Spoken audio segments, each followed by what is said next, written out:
evening, racing fans. Welcome to racing action from Grand River Raceway for this Friday evening, a fabulous Friday evening here in beautiful Elora, Ontario. 10 harness races for your racing enjoyment this evening. The track condition listed is fast and the announcer listed is slow. Let's get a look at the changes on this evening's card of racing.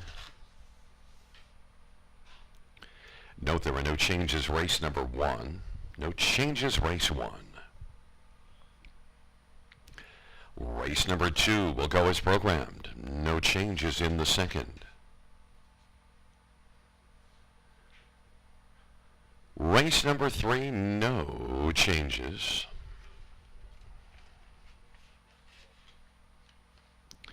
No changes race number 4. In the 5th race, scratched is number 2, Royal Beluga. Race 5, scratch number 2, Royal Beluga.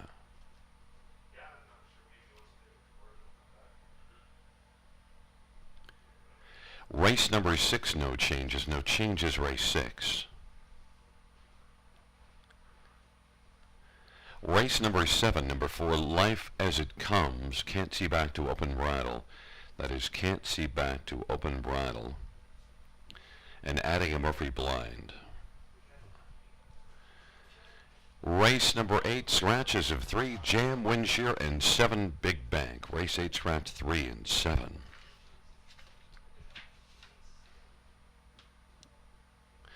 Race 9 has no changes. No changes, race number 9. And race number 10, well, that's just the also eligible, is scratched. Once again, reviewing races 1 and 2. Race 1 will go as programmed. And the second race will go as programmed. It is now 16 minutes to post time, and time to welcome in my co-host and our handicapping expert, Sugar Doyle. And Sugar, ready for some wisdom this evening? You've been off to a hot start so far. Hope you're able to keep it going this evening. A little tougher though. Trotters. Does Trotters hand you a little more difficulty in the handicapping? Trotters on a Friday night in London were always tough, and now the Trotters at Grand River Raceway on a Friday night, kind of tough as well. But I've found some nice ones. Actually, the one and only best bet for me tonight on the trot, Chip Happen. Love that horse tonight, leaving from post number 4 in race 5, the early high five opportunity. Yeah, and the one thing, did you know that Royal Beluga was scratched when you made your picks out of that 5th race? Oh, that's a different, pardon me, that's a different race. But that is a question that I wanted to know. So in race number 5, you have 5 picks with Royal Beluga was scratched. You knew that that was a scratch? Because that was my top pick, and kind of disappointed. I love Royal Beluga. Yeah, I was tuned in for the early picks around noontime. I caught that when the 2 was out, so that one didn't make my selections at all. But yeah, I think I would have went Chip Happened on top regardless. I love that horse, and he got caught up in some big time traffic there last time.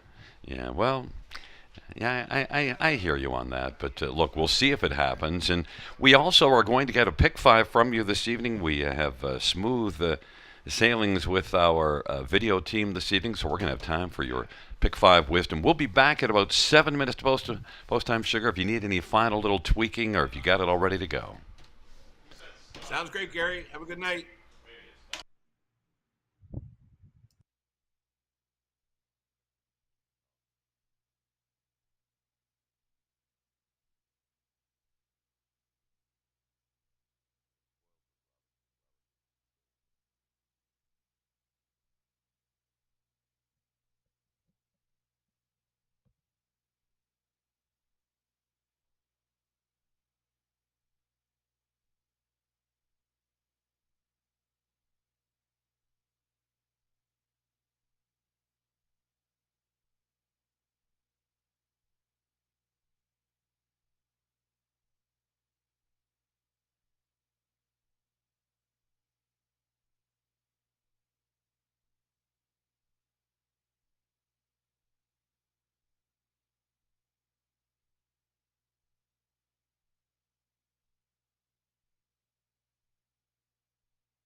We could probably do that.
We are back, folks.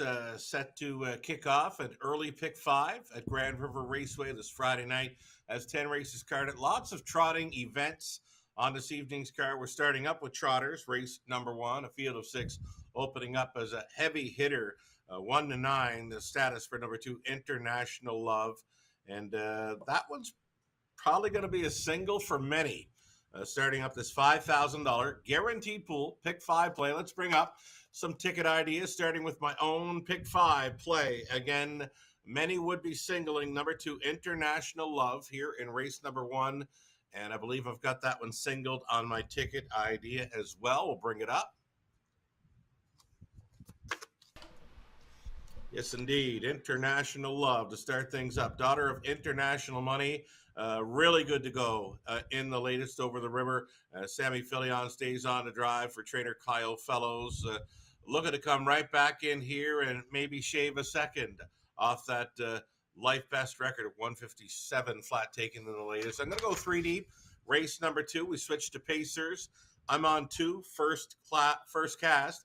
My top selection in there we're using with number three, Stylish Stella, as well as four, I Dream of Jeannie. Then in the third race, middle leg, back on the trot, trotters, and some inexperienced trotters at that. Just a couple of one-time winners being the four, Fateful, and the six, Delphi Hanover. We're using both of those, and also including the maiden sweet Emily T, the five. So 4, 5, and 6 in the third race. Fourth race, back to the pace. One, Just As Joe gets a big shot again with the rail advantage. Garrett Rooney staying on for Team Schneider. Then at a post three, we'll try Bozak. And the four, Better Than Never. Went a big one last time out, 53-3, life best clocking. He's a must use in that fourth race, fourth leg of the pick five. Race number five, trotters on the end of it. Magic Dealer on the rail, though number four, Chip Happened. I could have easily singled that one out in the final leg as well. He got caught up in some traffic and been runner-up finisher there in two return races. So caught up in traffic at the river June 13th. Went over to Georgian. Last time out was finishing second in there, and appears to be sitting on a big win. Number 4, Chip Happen. We love him in the fifth. Plan B for me is that one Magic Dealer. I'm in for just $10.80 on a 20-cent wager. Our friend Gary Guy is standing by because he's got the early pick five ticket idea as well. Well, Gary Guy, what do you got for well, us? I think that's your cheapest pick five ticket that you've done so far this season. But and mine says 480, but actually with that scratch in the fifth, it's going to drop down even cheaper to $3.60 because in the fifth race, that number 2 Royal Beluga is now a scratch, so that we can take out the two if it works in 360. But look, in race one, I love me some international love. Race number 2, well, I didn't use your first cast, but I did use I Dream of Jeannie and Stylish Stella. I might be out right there because Can't I, believe you didn't I take that too, Gary. do love me some Dave Holiday, but you know what? I went with Stylish Stella and I Dream of Jeannie, and you can't take them all, and that's the one I left out. Well, I Right. mean, hey, I could have added one more with that one, the two out in the fifth, but I did not. I'm keeping it cheap. Race number 3, we have the same idea 4, 5, and 6, and we both have it Right on. in that order as well. We both think that Fateful is the one to beat. And in race number 4, I went with Only Better Than Never. Yeah, I can see you throwing in a couple, but boy, Better Than Never. Tough to be better than him. That's another way that I'm keeping it down. And in race number 5, when you drop out that 2 Royal Beluga with the scratch, then we just, chip happened, and I also have Wondrous Blue Chip and Magic Dealer. Wondrous Blue Chip is your fifth one, but and didn't use. But I threw Wondrous Blue Chip despite the break, just because, well, it's Luke Blay and coming in from Mohawk. We'll see what that one has. But $3.60, a very economical ticket, and What a well, bargain. yeah. I think we'll have also Conley Ecclestone's Pick 5 ticket up, and you can comment on what you think that Conley's done. And I know he tends to spend more along your lines. Look at that. Oh, he's got a full wallet to go with tonight, Gary. He's outpricing both of us. Conley's in for 21.60 on his 20-cent wager, and in the opening leg, he's on the 2, 4, and 6 even numbers for Conley, starting things up 1 to 5 still on the 2 International Love. Conley decides to go 3 deep again in race 2. Stylish Stella, I Dream of Jeannie, No Money Honey. The boys are laying off number 2, First Cast, in the second race. Good luck, fellas. Third race, middle leg. Conley's onto a single in number 4, Fateful. Liking the chances for that one as well. 3 deep for Connolly in the fourth. 1, 3, and 4. And on the end of it, he's deepest of all with 1, 3, 4, and 5. Again, he's in for 21.60. Conley going big time. We're just a couple of minutes to post time, Sugar. We'll be back after this first race post parade, and we'll get some wisdom on whether there's any way we can beat International Love. Perfect.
Field 4 race number 1 is on parade. And 1 is Barbie Station. But there is number 2, International Love. Semi-folia for Robert Kyle Fellows and Yolanda Fellows and Van Camp Trotting. Number 3 is Mac the Night. Jay Harris for Joe Pereira and Chris Menina.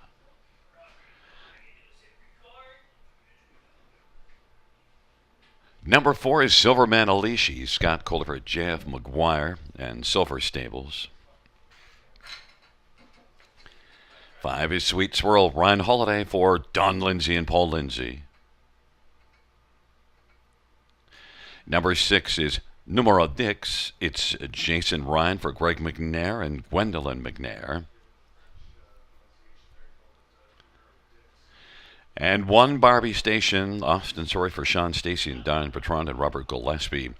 Field of 6, race number 1. Let's get right to it. And, well, Sugar, I definitely expected International Love to get a lot of love on the tote board. That was a dominating effort here last time out and already has now a couple of wins on the air. But the last 2 races, both of them were very fine.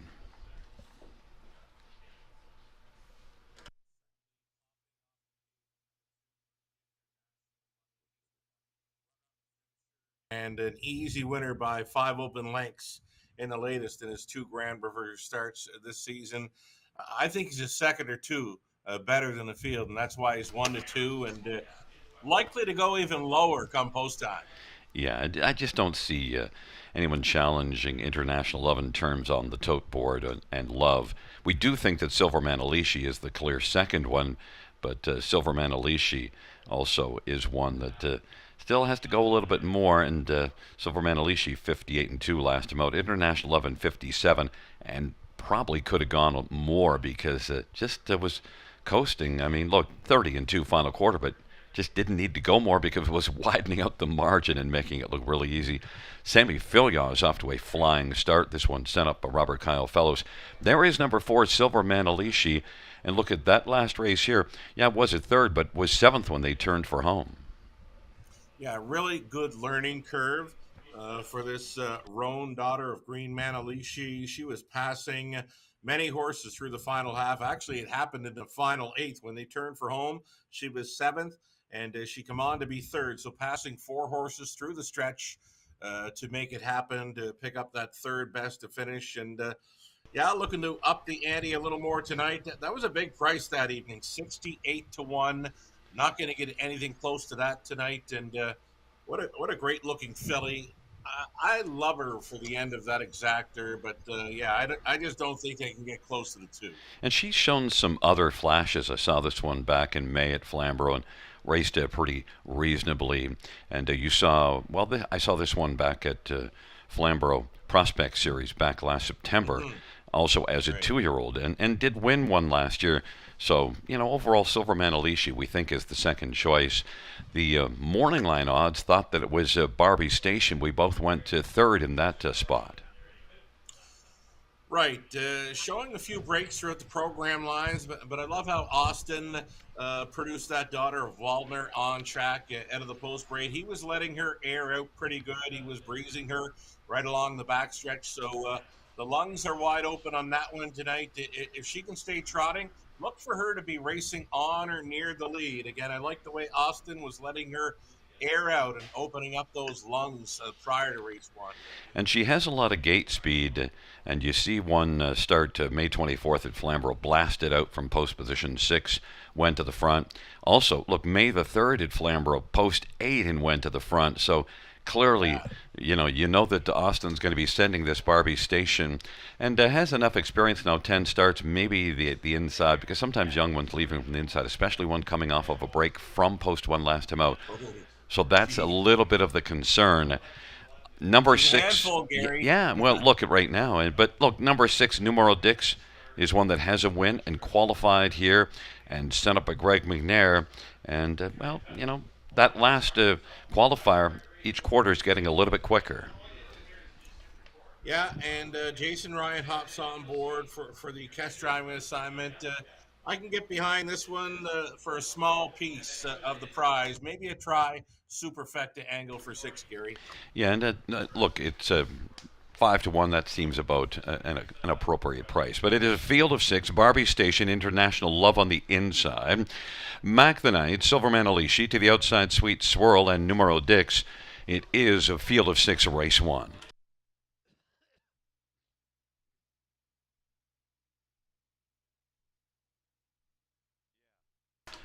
Field of 6 for race number 1.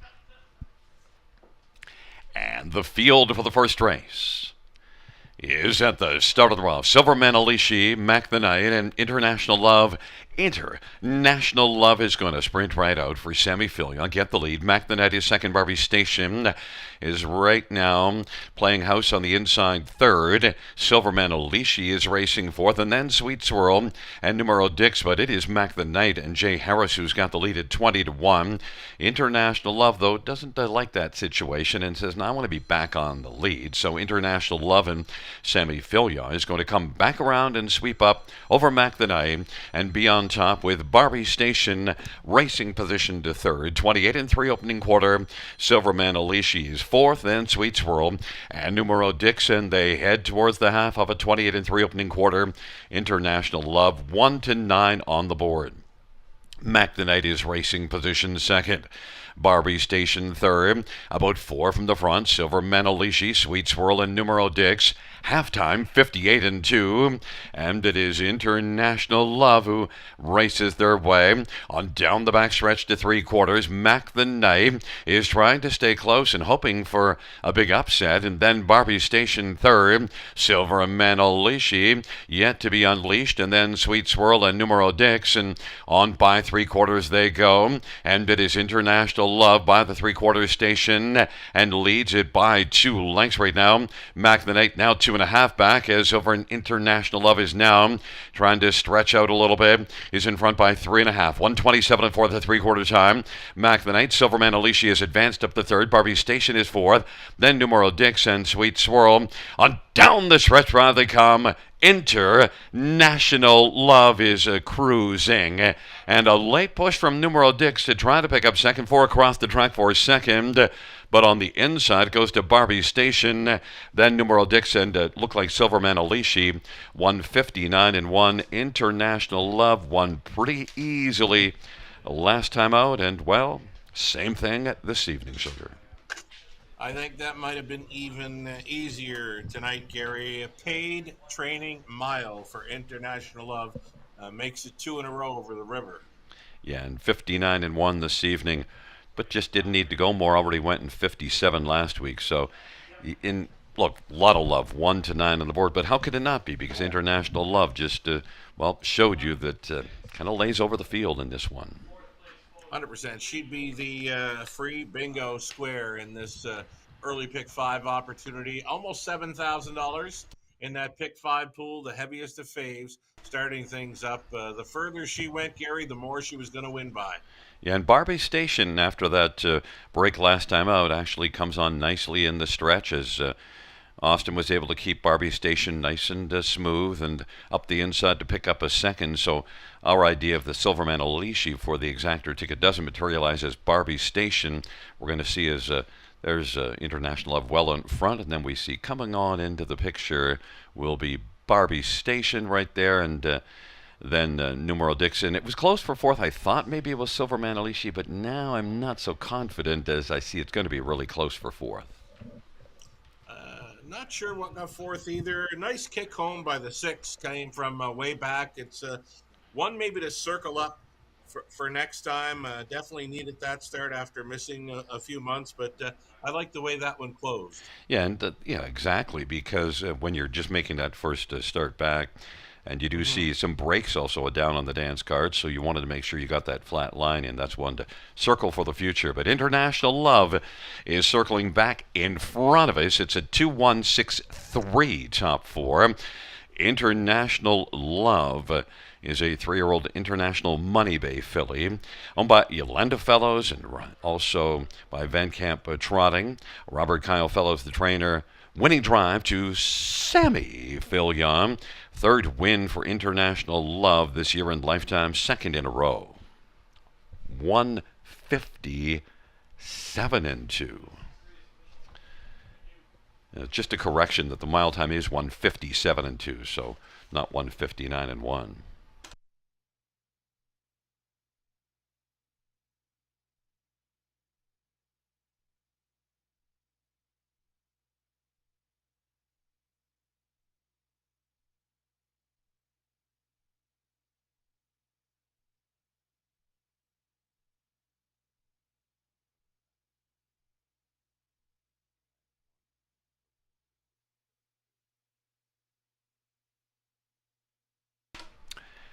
The first race, official prices. International Love, 220, 210, 210. One Barbie Station, 440 and 330, and six Numero Dix, 280. $2 exact, 1170. Dollars Rise, 61.55. Then the dollar super is 184.25. 20-cent super, 36.85.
The order of finish for race number 1 coming up after that. To look at the photo.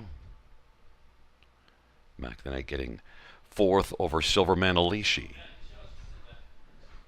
And the order of finish from the top is at 214.563. That's 214.563 on the bottom.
I'm Natasha Day. I train and drive harness racing horses at London, Ontario. These are my main products that I use in my racehorse barn that are all Omega Alpha, the Biotic 8, the Immune Plus, the Anti-Flam, which is great for the horses after they've had a hard day racing. The Biotic 8, I swear by it. Get all the dapples out, gets the old coat out, gets everything pumping and moving and makes the shine really come out.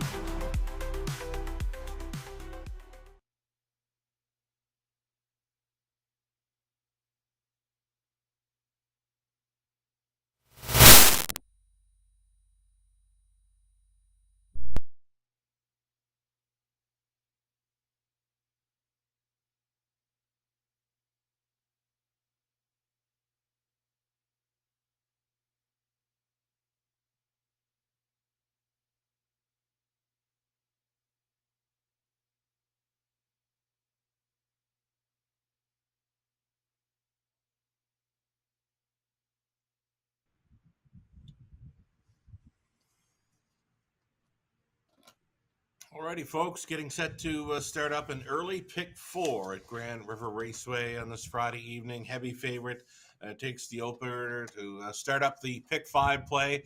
We're going to bring up some pick four ticket ideas, then a pacing event in the opening leg, race two, just over a minute. We'll see them post parading shortly.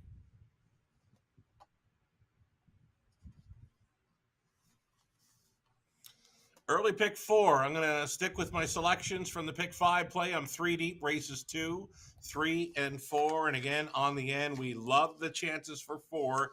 Chip happened. I've got a plan B in there being number 1, Magic Dealer. I'm in for 1080 on the 20-cent wager. Gary Guy with the pick 4 play as well. Gary's ticket idea. Take out the 2 in race number 5. He's in to go for $3.60 on his 20-cent play. One more for Conley on the early pick 4. Again, a pacing event starting things up. Connolly backs it off now, just $7.20 on a 20-cent wager. His single on the pick 4 in the third race, number 4. It's Fateful. Post Parade with Gary Guy is next.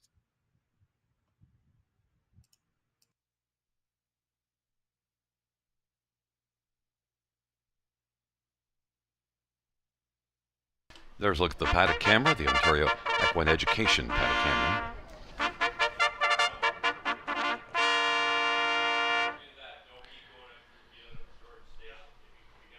Field on Post Parade. 1 is Dangerous Curves. Jason Ryan for Ron Boyd and McCann Stables.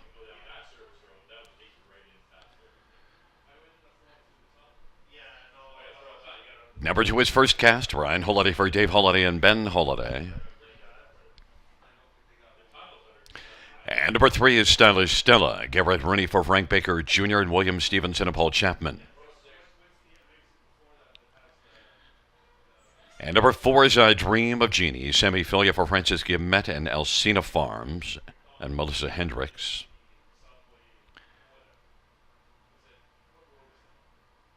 Number 5, well, that's not number 5.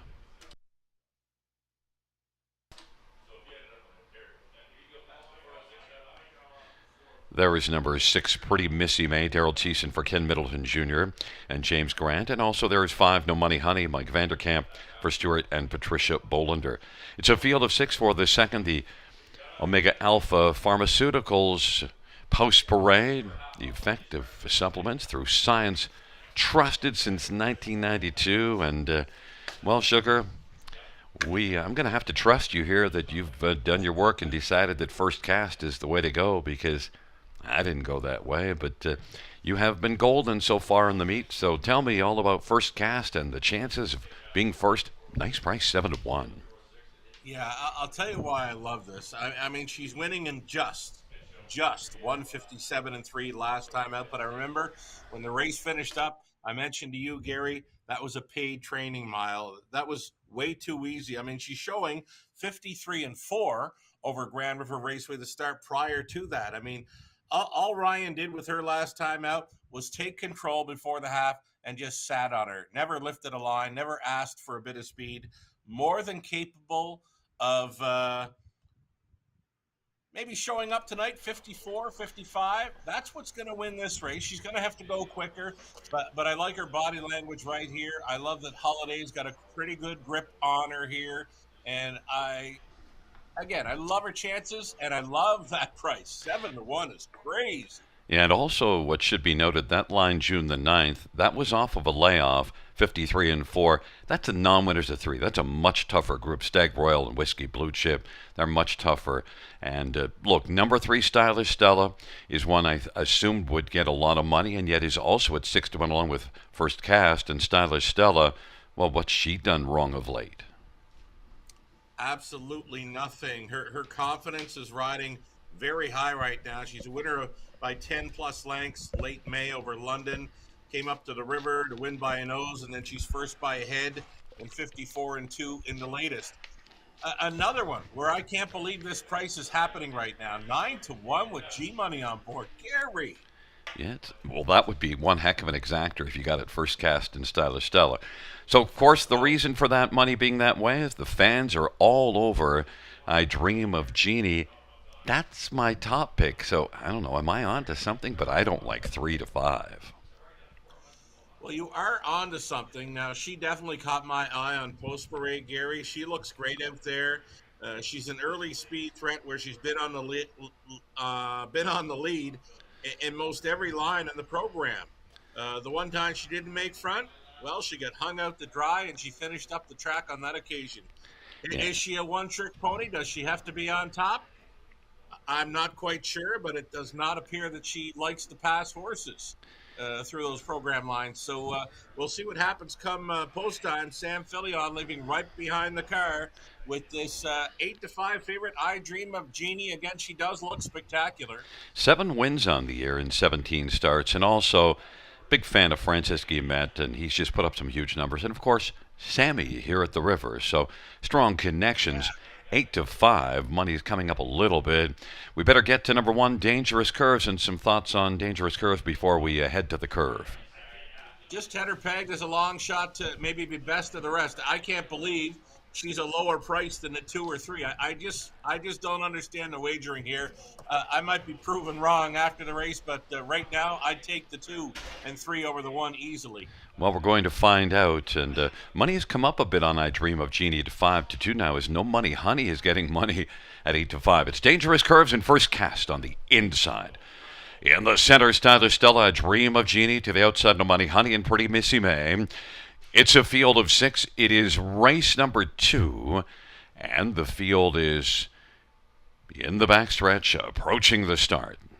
The second race on a fabulous Friday as we are gathered at the river. And shall we race?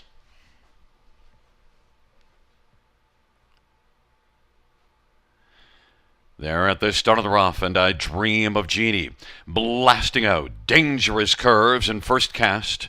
Stylish Stella, No Money Honey, and Pretty Missy May. I Dream of Jeannie left alone, grabbed the front without even trying, and is in front by 2.5 over Dangerous Curves, and First Cast is third.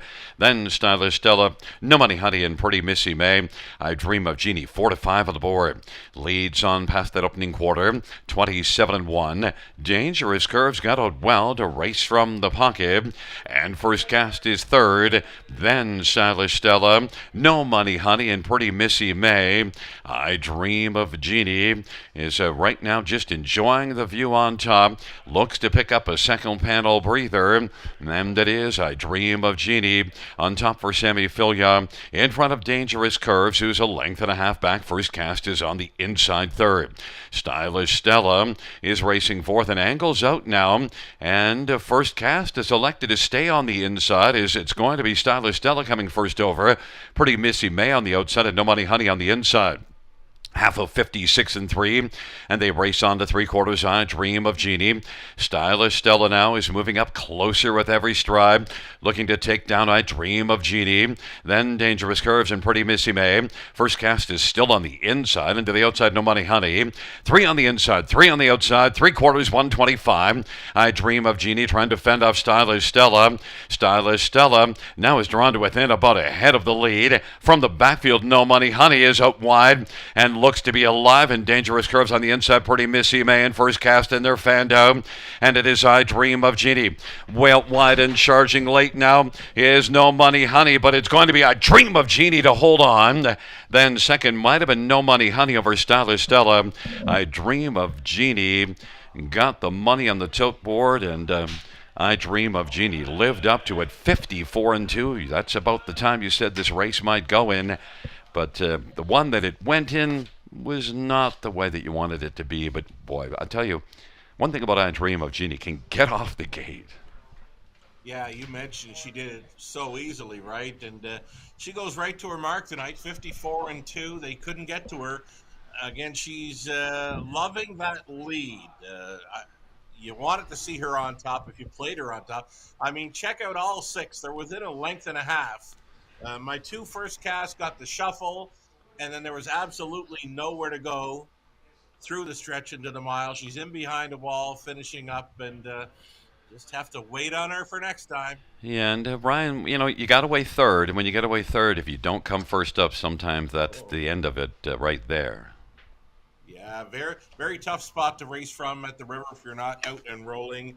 Hey, the five No Money Honey, we saw an improvement from that one when adding Lasix, coming from way back to be in a place or show photo there. Stylish Stella won a big one, so just a nice race.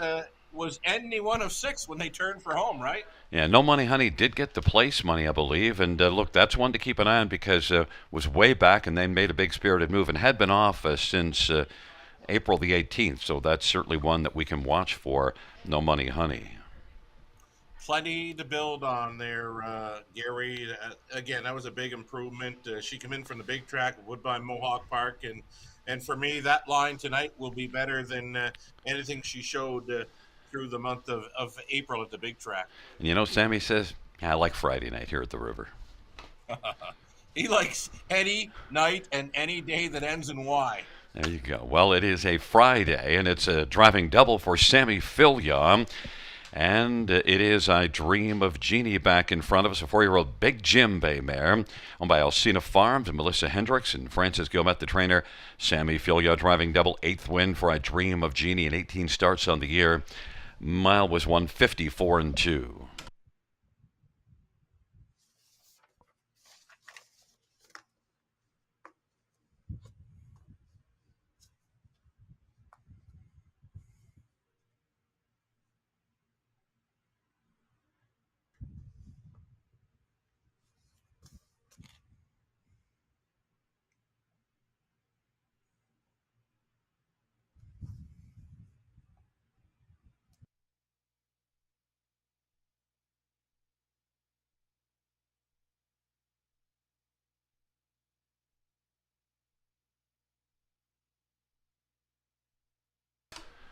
The second race payouts for A Dream of Jeannie. 380, 250, 220. 3 Stylish Stella, 580, 360. 5 No Money Honey, 350. $2 exactor, 18.50. Dollar try, 25.55. Dollar super, 82.35. And a double of 2 and 4, 430.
The second race order finish from the top, 4-6-2-1-3-5. That's 4-6-2-1-3-5 on the bottom.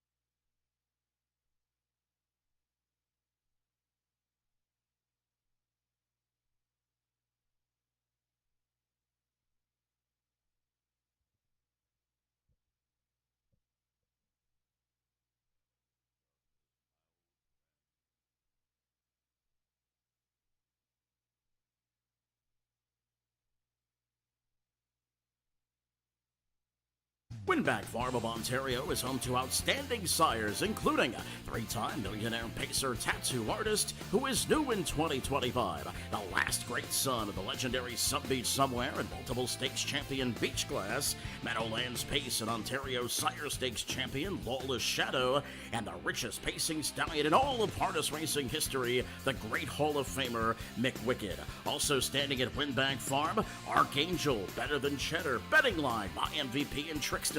For more information, visit winbackfarm.com.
There is a look at the paddock camera provided by the Ontario Equine Education and Employment Program.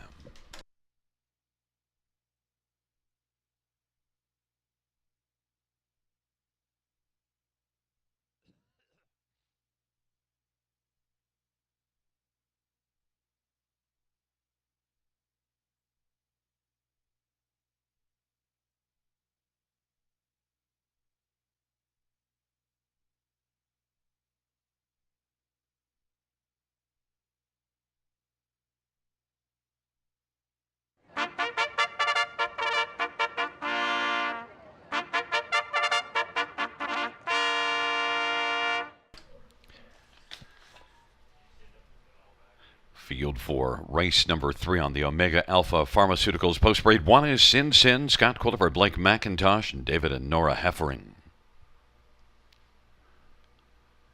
Number 2 is LMC, Chip and Chocolate. Grumpy Pat Houdon driving and training for Lordina Cirillo. And number 3 is PL Slim, Daryl Thiessen for Matt Dupuy and Princely Acres. Number 4 is Fateful. Jason Ryan for Jacques Dupont in CSL Stable. There is 5, Sweet Emily T. Mark Etzel drives and trains for. Lindsay Turner and Don Burnett.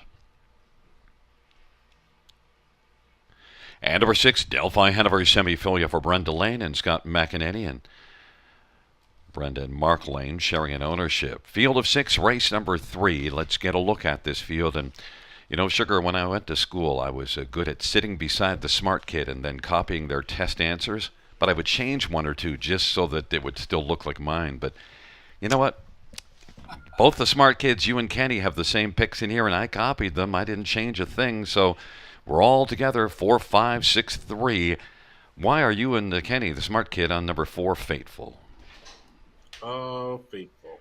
Well, very nice trip last time out. Made up a ton of ground, passed many horses through that final half. The back half trot at 57-4. Looking really good here. The body language says that she can come right back here. The daughter of FaceTime Bourbon tries for 2 straight over the river, but overbet right now. I mean, the 5 and 6 definitely show that they can go with this one. I'm thinking in the end, this trip is going to go in 57 or 58. 4, 5, and 6, all capable of that. 1, 2, 3, not so much.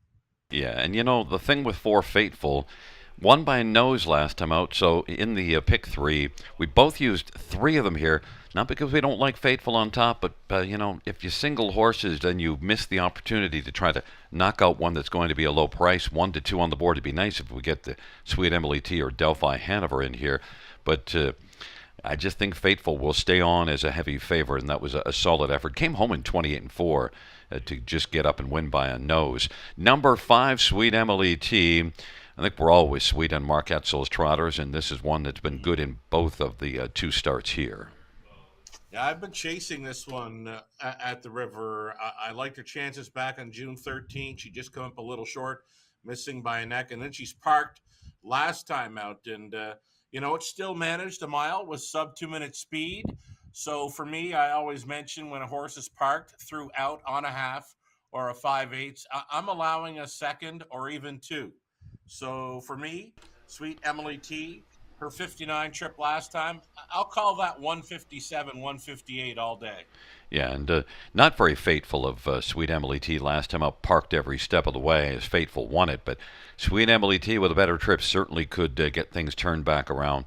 Got a lot of regard for Mark Etzel, and I could definitely see Sweet Emily T being able to turn the tables 3-1. We both think that's the one to go to for second choice, although number 6, Delphi Hanover, problem is a lot of breaks on the dance card, but then also problem is June 13th had post 8 here and won, so it's hard to know what to do with Delphi Hanover. Well, Sammy, he's found a way in the first couple of races. He's been on board a couple of favorites with some early speed. This 6 horse, not a whole lot of early speed. The biggest thing for this daughter of Green Shoe is to mind her manners. And the breaks, they usually happen early in the mile. Got to get away clean. Just relax, let the dust settle, and then give her the cue around a quarter mile and see what she can do. And just a slim bit of time left to talk about the 3 in here. Well, he's the only other 3-year-old in here. I mean, we've got 2-year-olds on the inside, Gary. First look at 2-year-olds, and I always want to see them first before I decide to make a play on them. So the 3, PL Slim, just picking him over the 2-year-olds. Yeah, and did finish third here back June the 13th, but made a break last time out. It's a field of 6, Sin and LMC Chip and Chocolate on the inside. On the center, PL Slim and Fateful to the outside, Sweet Emily T, Delphi Hanover. It is a field of 6, the 3rd dash on a fabulous Friday night at the river. The 3rd race, trotters gathering speed, nearing the start. And PL Slim is going to blast out. PL Slim, LMC Chip and Chocolate, Fateful win off stride. Sin is on the inside 3rd. Sweet Emily T is parked 4th, and then racing 5th, Delphi Hanover. But right now, PL Slim leads by about 5 or 6 lengths. at 18 to 1. Then it is LMC Chip and Chocolate at 30 to 1 who is second. Sin Sin at 24 to 1 is third. Then it is Sweet Emily T and Delphi Hanover. And the field comes off the turn and heads on up towards the half. And right now it is all PL Slim and Daryl Thiessen trying to rate this one now after a 28 and 2 opening quarter. LMC Chip and Chocolate. There goes Sweet Emily T now on the outside, driving first over, giving cover to Delphi Hanover. And then on the inside, Sin Sin is racing right now. Fourth is fifth is Delphi Hanover. And they head up to the half, and PL Slim is leading by about 8 or 9 lengths, and it's a Slim Daryl Thiessen leading with PL Slim as they race on down the backstretch. 59 and 1, 30 and 4, second panel breather, and PL Slim and Daryl's laying back in the bike, trying to rate this one to save something in case Sweet Emily T or Fateful, or rather on the inside, LMC Chip and Chocolate are able to come back, and they are getting closer. Delphi Hanover, and then Sin Sin, PL Slim now getting a little bit weary, and Sweet Emily T getting a little closer. Sweet Emily T now is only about a neck off the lead, now ahead, and now is right alongside PL Slim. 129 and 1 the three-quarter time. Sweet Emily T. PL Slim trying to hold off Sweet Emily T and Marquette Soul, and then sun out wide. Delphi Hanover is coming. Delphi Hanover on the outside for Sammy Filion. Delphi Hanover, Sammy Filion natural hat trick. Sweet Emily T, PL Slim, and LMC Chip and Chocolate 159 and 4. Delphi Hanover was not part of it early, but part of it where it matters the most, Sugar.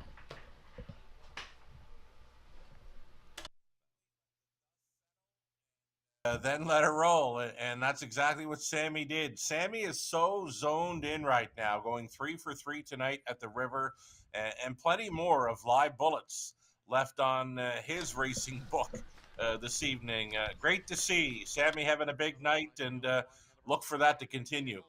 And of course, this race changed dramatically with the break in stride of the heavy favorite to Fateful, so not a good fate for that one. And I mentioned that even though that one was heavy favorite, we wanted to use 2 other horses. Copied your homework. 5 and 6, Sweet Emily T and Delphi Hanover. They're the 2 to have, and well, Delphi Hanover, our third choice, beat our second choice, and Delphi Hanover. You see them coming to the finish, but clearly had a big head of steam. I knew that one was going on by, probably at the top of the stretch. Yeah, I mean, if you could ever expect the 4 to run, or maybe not be at her game this evening, 5 and 6 or 6 and 5, they were the next best, and I would think it'd come back at a very healthy exactor price with 6 and 5, and a pretty nice price player to include in the multi legs as well. A 10 to 1 takes down the middle leg of the early pick 5. Yeah, an awful break last time out, but we mentioned 2 starts ago from post 8. Was able to close, parked every step of the way, and closed into a win. So not a shocker that Delphi Hanover can come from off the pace. Did it already and now has done it again. It's Delphi Hanover, a 3-year-old Green Shoe Dew Bay filly, owned by Scott McEnany and Brenda and Mark Lane. Brenda Lane's the trainer. It's the natural hat trick for Sammy Filion, 3 in a row in the win column, and Delphi Hanover's second win this year in lifetime. 159 and 4.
third race payout, 6 Delphi Hanover, 23, 40, 1250, and 1175. Sweet Emily T, 680, 470, and 3 PL Slim, 1140.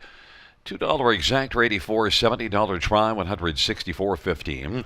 Dollar super, 608.65. 20-cent super, 121.73.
Delphi Hanover. It is a field of 6, the third dash on a.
The third race, or who finished from the top, is a 5-4-3-6-2-1. That's 5-4-3-6-2-1 on the bottom.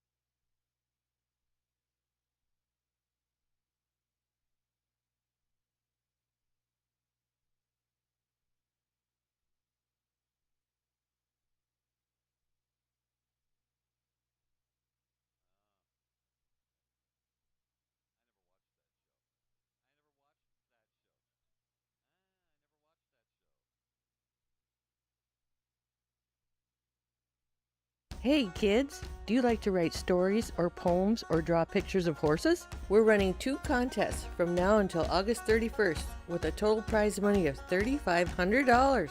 For the Youth Literary Derby, Ontario students in grades 3 to 8 can submit either a short story or a poem with standardbred theme.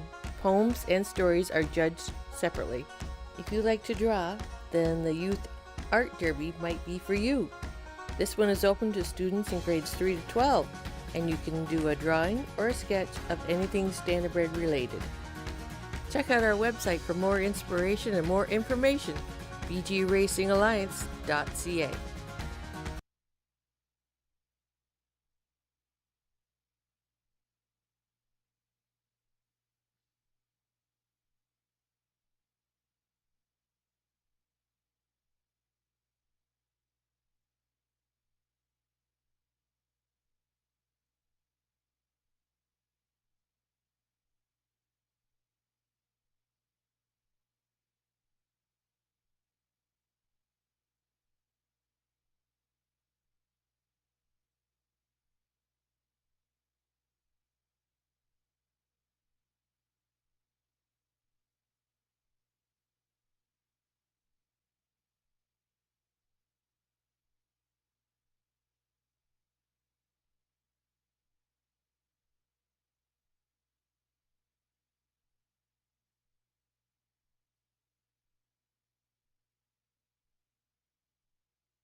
Field for the 4th race on the Omega Alpha Pharmaceuticals Post Parade. 1, Just Ask Joe, Garrett Rooney for Cassidy Schneider and Colonel Schneider Jr.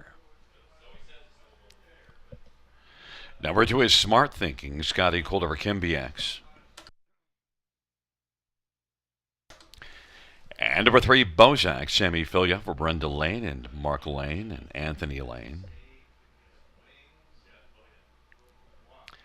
And number 4, Better Than Ever, Austin Sorry for Francis Guillemette and Jean Drapeau. Number 5, Ethereum Party, Jay Harris for Dean Nixon and Wendy Warren, Tim Penno and Sea Spray Stables. And number 6, Written in Stone, Ryan Holiday for Brenda Duncan and Dave Duncan. Field of 6 for race number 4. Let's get a look at this field, and, well, we'll start with number 4, Better Than Never.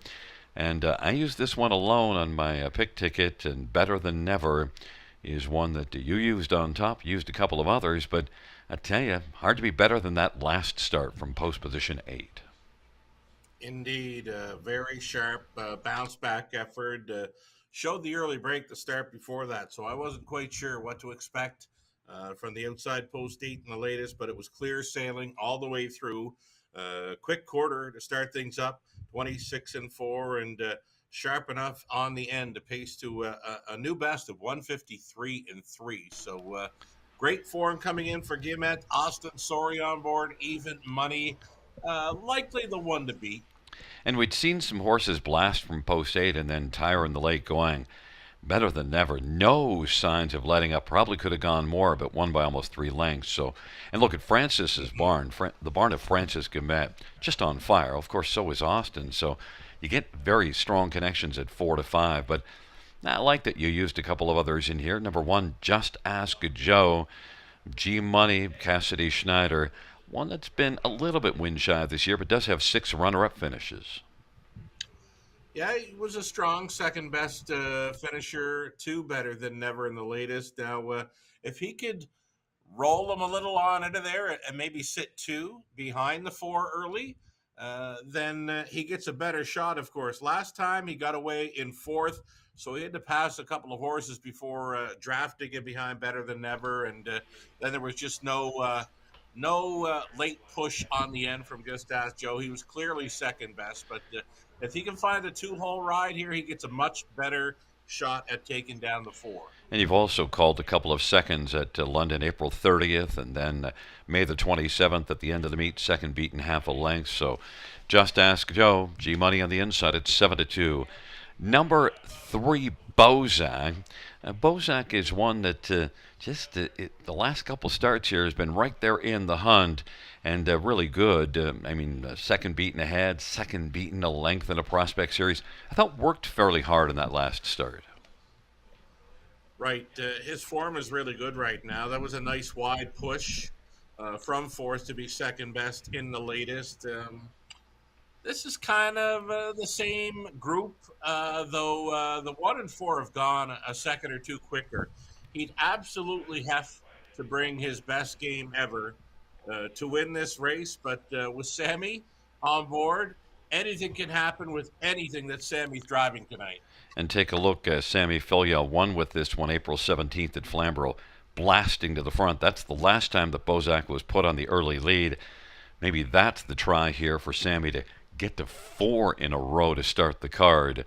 Number 2, Smart Thinking. Well, clearly a horse that was named after you, and you should have taken this one higher. Scotty Coulter got just 1 win on the year, but it was a smart win here just 2 races ago. Yeah, it was the big upset, right? 20-1, long shot winner, 2 back. Now the fans got behind him last time to make him, I believe, a 7-2 shot.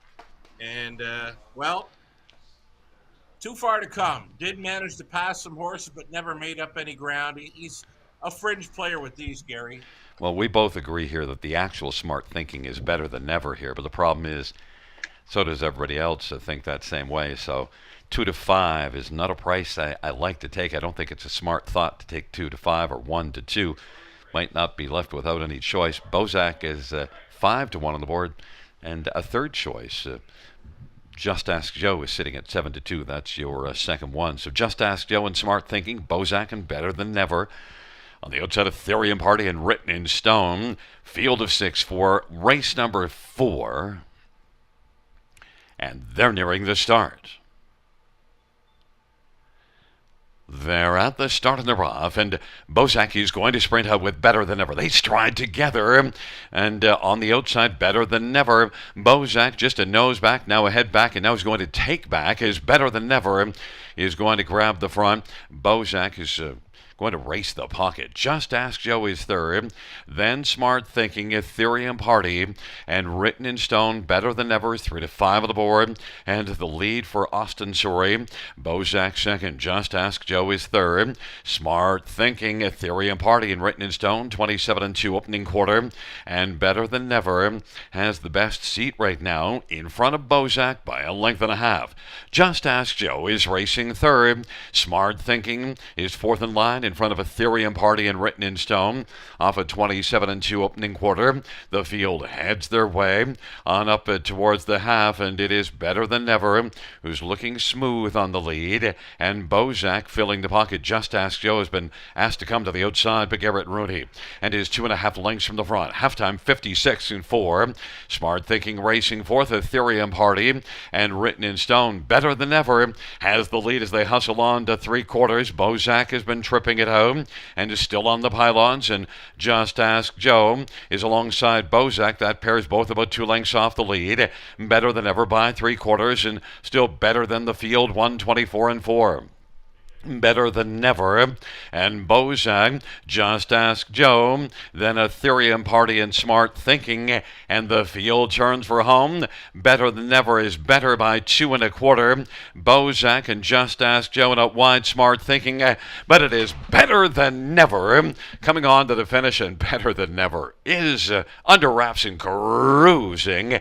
Ethereum Party is going to come up and get second, and then Bozak and Smart Thinking, a 153 and 3, Better Than Never.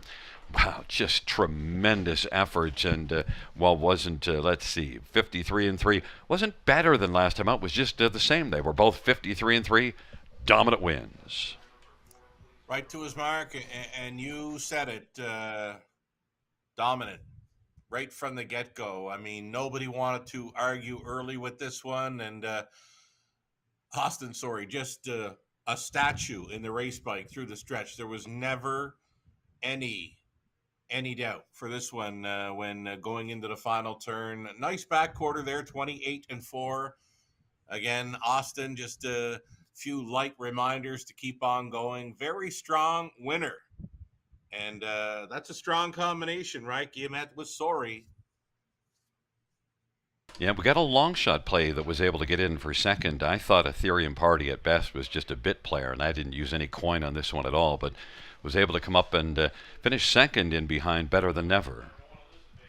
Right, big odds, 29 to 1. Just saved ground throughout and picked up the pieces late to maybe inflate this try and superfecta. You got a heavy favorite on top, but with that big long shot second best, the exotic should come back pretty good here. I always like trying to get the top two split, and sometimes that happens because the one that's second best actually tests himself against the one that's best, and then a horse late comes flying up. So I love calling it split the favorites. The 4 and 3 were getting a lot of coin, but Ethereum Party was able to come up and get a pretty big bit and to finish second. And then also Smart Thinking fourth. So it's a 4-5-3-2.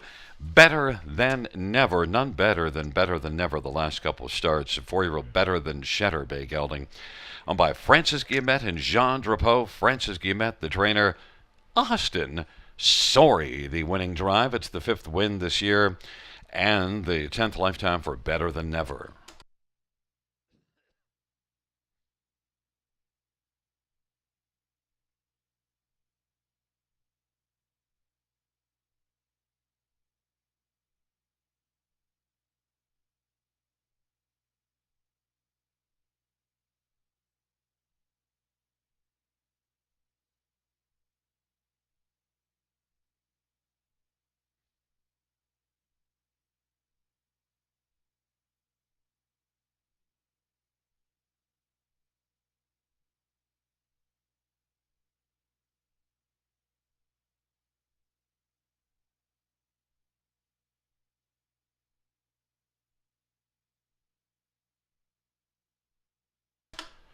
The 4th race payouts for Better Than Never, $3.50, $3, $2.40.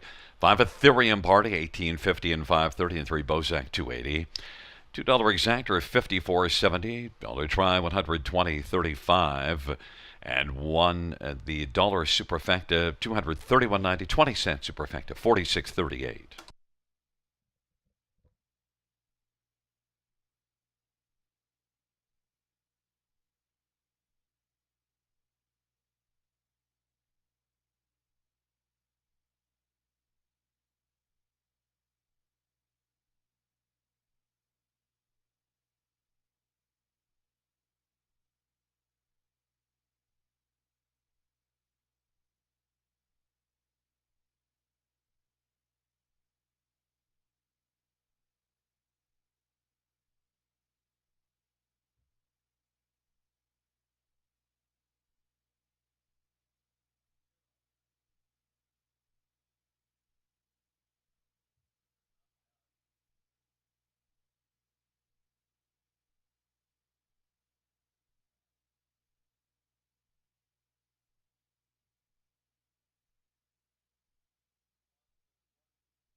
Fourth race, or finish from the top, is a 543-126. That's 543-126 in the bottom.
Field for the fifth race on the Omega Alpha Pharmaceuticals Post Parade. One is Magic Dealer, semi-failure for Julie Walker and Oakley Farm.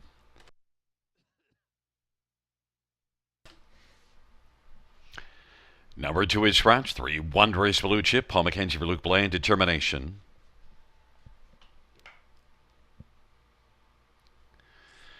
And number 4, Chip Happened, Harold Sheeson for James McCaig and Jan McCaig Weischer. And number 5 is Look Proud, Mark McQuarrie for Mary Pettit and Benjamin McQuarrie.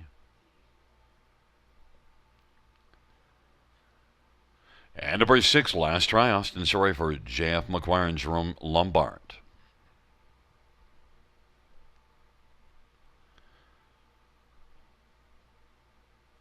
Number 7, Vimy Bridge Venti, Jason Ryan for Steve Lockhart and Paul Mazzetti. 8 is Lockdown Romeo, Bruce Richardson for John Holding and Morley Bosworth. Field of 7, race number 5, the Super High 5, final leg of that. Pick 5, still alive, Sugar, with 3 in here. My discount $3.60 ticket. Still alive onto the 4, 3, and the 1. And we both like Chip Happened. In fact, you were quite effusive about Chip Happened. And, well, tell us more. I love this trotter. We had him in London, going on up into the end of the 2024 season. He got put away to rest up and freshen up for the summer racing, where he's been at Grand River Raceway. He's been over to Georgian. Runner-up finishes in both. The start at the river back in mid-June. Plenty of traffic in that season debut, and he was flying home late. I think he's sitting on a big one tonight, Gary. I think he can trot to a new life best of 57 or 58 tonight. Yeah, and this is one that was so good last year. 18 top 3 finishes in 25 starts, so pretty nice 3-year-old campaign. Chip Happened. This is only the 3rd start of the year. Daryl Thiessen's been on a pretty good roll of late. Has been gunning down a lot of fields. Two-barrel Daryl and James McCaig, the trainer. Chip Happened 5-2, but I also went with a couple of others, and you did include Magic Dealer on that ticket. 4-5 is Magical Dealer, getting a lot of love off a win at Mohawk.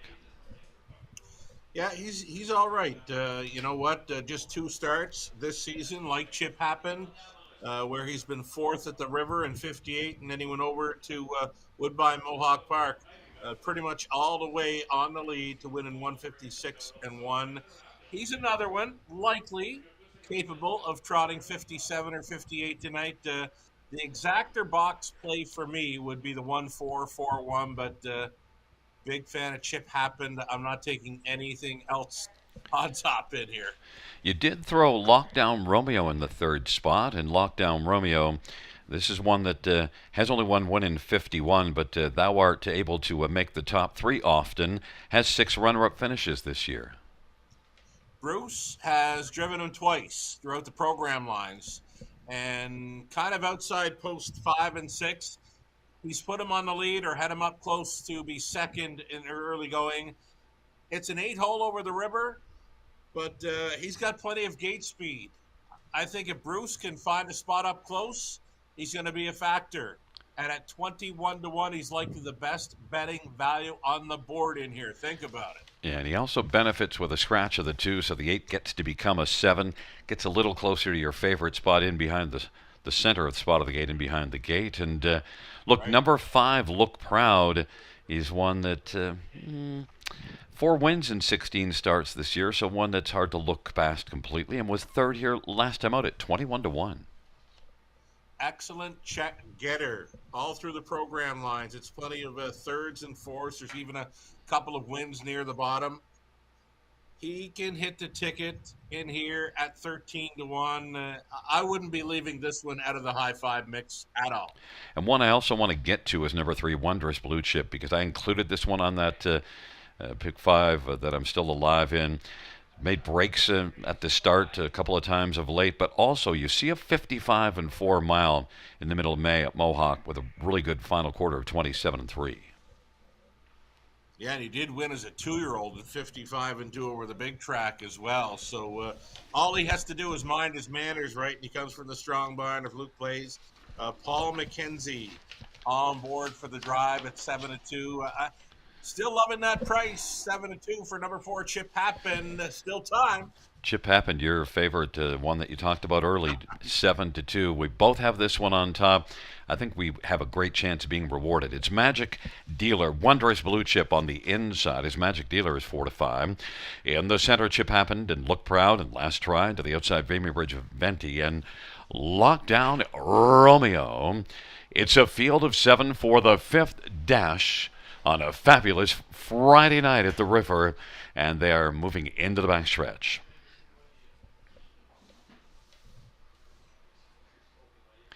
The 5th race trotters all in position. They're at the start of the rough, and Lockdown Romeo is blasting with Last Try. Magic Dealer on the inside. Chip Happened is right now happening 4th and is over to the pylons and is in front of Vimy Bridge Venti. Wondrous Blue Chip is racing 2nd from last, and Look Proud is trailing the field. Lockdown Romeo continues to drive on the outside. Lockdown Romeo is driving, and now Magic Dealer quickly took out from 3rd. Lockdown Romeo now has lead, but here comes Magic Dealer. Magic Dealer is 3-5 on the board. Magic Dealer and Sammy Filya already with 3 wins on the evening and is going to plant this one on the lead. Magic Dealer, the favorite, 3-5, leads it by 2. Lockdown Romeo Last Try. Chip Happened is racing 4th. Then well back, Vimy Bridge Venti, Wondrous Blue Chip, Look Proud, 27-2 opening quarter. Field heads their way on into the backstretch and on past the half, and Magic Dealer in front of Lockdown Romeo. Thou art racing 2nd right now. Last Try 3rd, and now trying the outside as Chip Happened. 57-1 halftime, 29-4 second panel. Magic Dealer with a front on the outside. Chip Happened is coming on and getting closer. And Chip Happened now is able to come on and quickly surge to the front. And it is Chip Happened who took over from Magic Dealer. Lockdown Romeo is 3rd. Last Try is 4th. Then Vimy Bridge Venti and Wondrous Blue Chip. But Chip Happened is happened to this field and leads by about 5 or 6 lengths. Chip Happened is widening out the margin. Magic Dealer. Last Try is now trying a bit more and has come on to take over 3rd. And Lockdown Romeo thou is back to 4th, and on down the stretch drive, Chip Happened. Well, the referee can step into the ring. This fight is over, and it is Chip Happened who won it going away. Last Try to pick up 2nd, 3 crossed the track for 3rd. Wondrous Blue Chip with Magic Dealer and Vimy Bridge Venti, 155-2. Chip Happened. It wasn't happening in the first half, although at least was well enough positioned, but when it started to happen, it really happened for Chip and Daryl Thiessen. 2-barrel Daryl victorious here in the 5th, Sugar.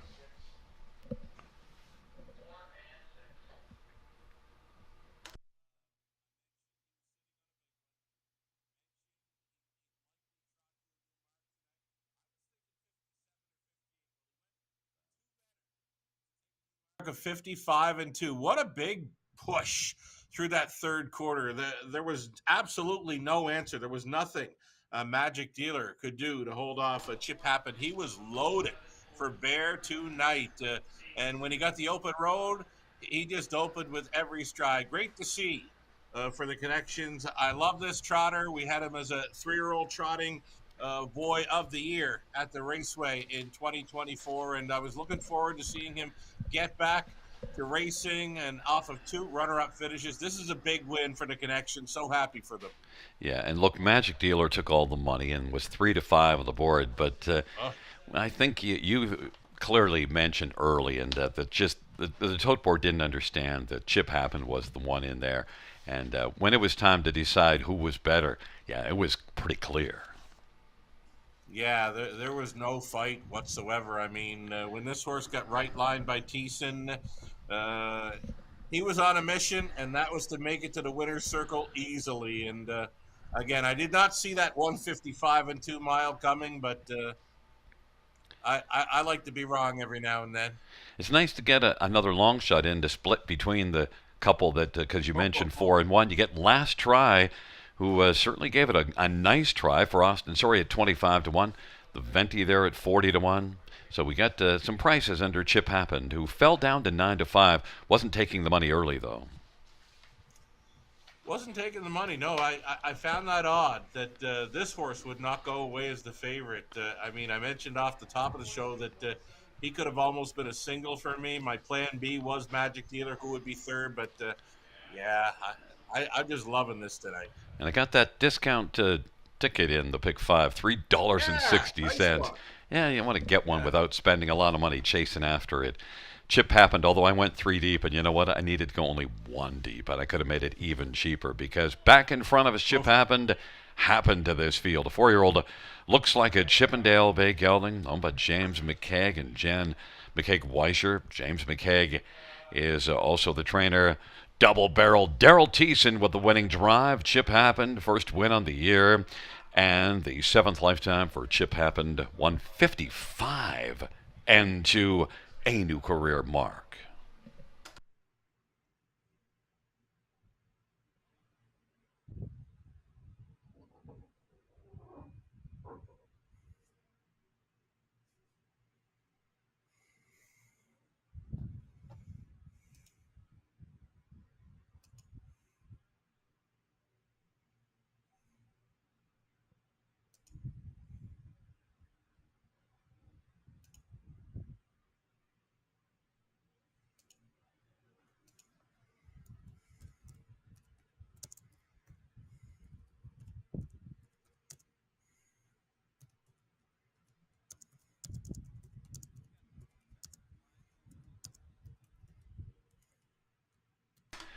Fifth race.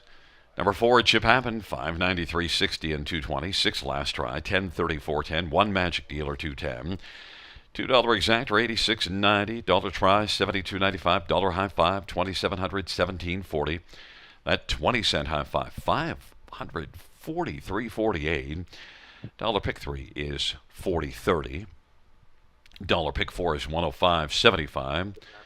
And the dollar pick 5 is 106.90.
fifth race, so we're finished from the tops to 3/5 17246. That's 3/5 17246.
Alrighty, folks, we're into the back half of this Friday night program at Grand River Raceway. A lot of trotting action this evening. 6 of 10 races are trotting events. Again, the back half of this program set to start up with an Ontario Harness Drivers Club amateur race. Amateur drivers, licensed, of course, competing with 7 pacers here in the upcoming 6th race. It's the opening leg of tonight's Late Pick 5. We've got some ticket ideas to show you.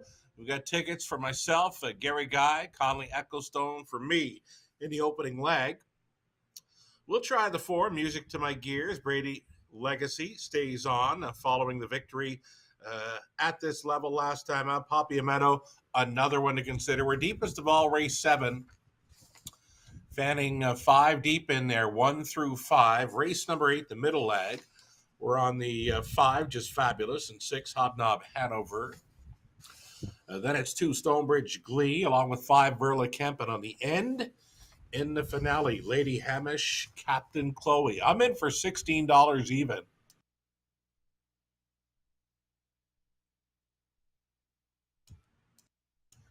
One more ticket to look at here. Gary Guy is in to go.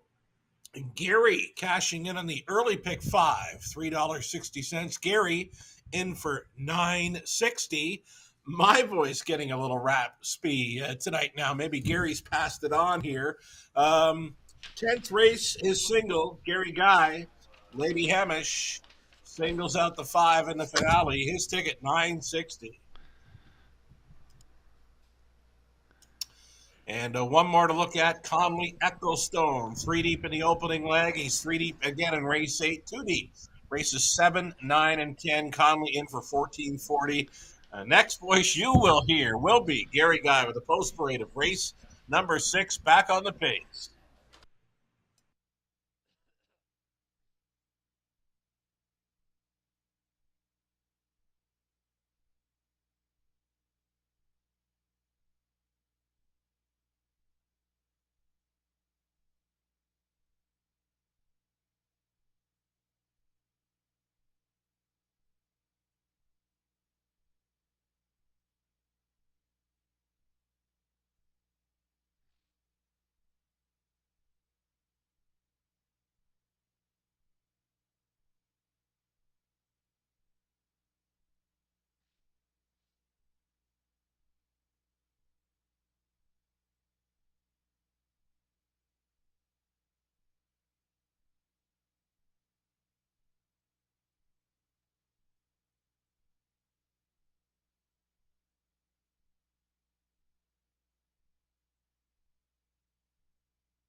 Field on post grade for race 6. 1 is Go 90.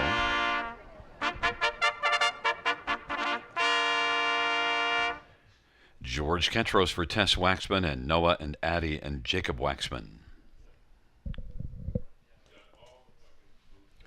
Number 2 is Bet on Brett, Brody LeCain for Randy Ertl and Corey Guthrie.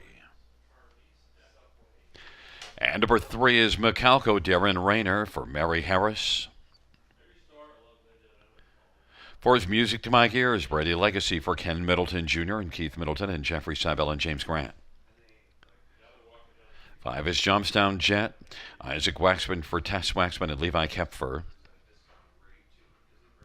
Number 6, Papiamento, Carl Toms for Shane Barrington and Kayla Hendry. And number 7, Dreamy Fella, Nella Guglielmi drives and trains and owns. It's a field of 7, the 6th race, the Ontario Harness Drivers Club Amateur Pace. Let's get a look at this field, and, well, we'll get some professional analysis. And you've got number 4, Music to My Ears, a member of the Announcers Union with Ken Middleton Jr. training. And the announcers stick together because we both got Music to My Gears here, and is 6-5. He won quite easy there at this level, the Ontario Harness Drivers Club amateur event last week. Music to My Gears was coming from last, and very strong through the straightaway. And I remember him getting a little crooked, bearing in slightly, but Brady, with the hands he's got, he corrected this horse midway through the stretch and got him straightened out again to go on and win 55-4. And I'd have no problem putting this one back on top and maybe to use as a single to start up this late pick 5. If you're looking for a single, this one might be it. But I've also included the 6 Papiamento. And Music to My Gears has 28 wins lifetime, but 16 of them have come since turning the age of 12. So Music to My Gears, kind of interesting that he's gotten better with age. Number 6, Papiamento. It's kind of one that won a bunch last year, 11 wins, but only 2 this year. 50-time winner, though he's been right there in recent starts, right? He's got 3 runner-up finishes in his last 4 outings. Carl Thomas got along fine with him last time out for trainer Shane Barrington, and he was on the outside a long ways in there, and he's fitting in well. 9-2 is a decent price play on this guy, and definitely one to consider for a top 2. And any kind of money tonight will put Papiamento over $300,000 lifetime. Number 2, Bet on Brett and Brody LeCain. And, well, this is one that you do see a win at Kawartha 3 races ago. Another good start there at Kawartha before coming here last time out. Likely good enough to pace another mile in 56, right? He was ambitious early. Last time out, he was at the quarter 26-3 down to the half and 56. I thought he'd back up through them, but he stayed on to lead by a nose when turning for home, and he only missed by 2 lengths. Of course, he'd fade to 4th, but one to consider for the try superfecta. Number 2, Bet on Brett. Another one that's got a bit of backlash, Dreamy Fella, $321,000 lifetime. Melonello Guglielmi is driving, and this is one that's got only 1 win on the year, but 33 lifetime. He was closing well last time out. Yeah, kind of a fringe playing type, more than capable of hitting the try or superfecta. This amateur event last week, all horses were finishing together, all within a couple of lengths. So hoping for more of the same kind of racing style, racing action for this group again this week. You know who I've got some fear that we shouldn't have overlooked is one Go 90. Now, no, hasn't raced since May the 23rd, but that was a romping victory. And also Tess Waxman training. Right. She got a pretty good average, and this horse is coming in off a win. It's just a stale date, right? This horse has not raced in over a month now, and I think he's going to need a start or two to get back on form with the likes of these. Yeah, I just wouldn't be shocked if you see a big effort anyway, because Hmm. they kind of come out of the Waxman barn ready to rock and roll, and we'll see what we get. Go 9-0, bet on Brett on the inside. Macalco, music to my ears, Johnstown Jet in the center, the outside Papiamento and Dreamy Fella. The sixth race, the Erin Lions Summer Party. Pace and the group from the Erin Lions Club partying here at the river on a Friday night.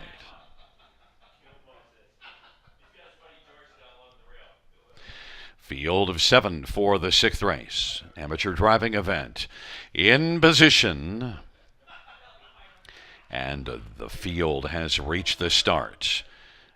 And they're at the start of the rough, and Dreamy Fella leaves with Johnstown Jeb, who's going to come blasting out. Bet on Brett, and then Go 9-0. Music to My Gears, and Papiamento. Macalco, Dreamy Fella took back now and is trailing the field. Johnstown Jeb has the lead for Isaac Waxman, and Bet on Brett is racing second. Go 9-0 is currently going third, then Music to My Gears and Macalco, and Papiamento and Dreamy Fella. Johnstown Jet leads as they race their way off the turn. Johnstown Jet has the front with Bet on Brett keeping a watch from second.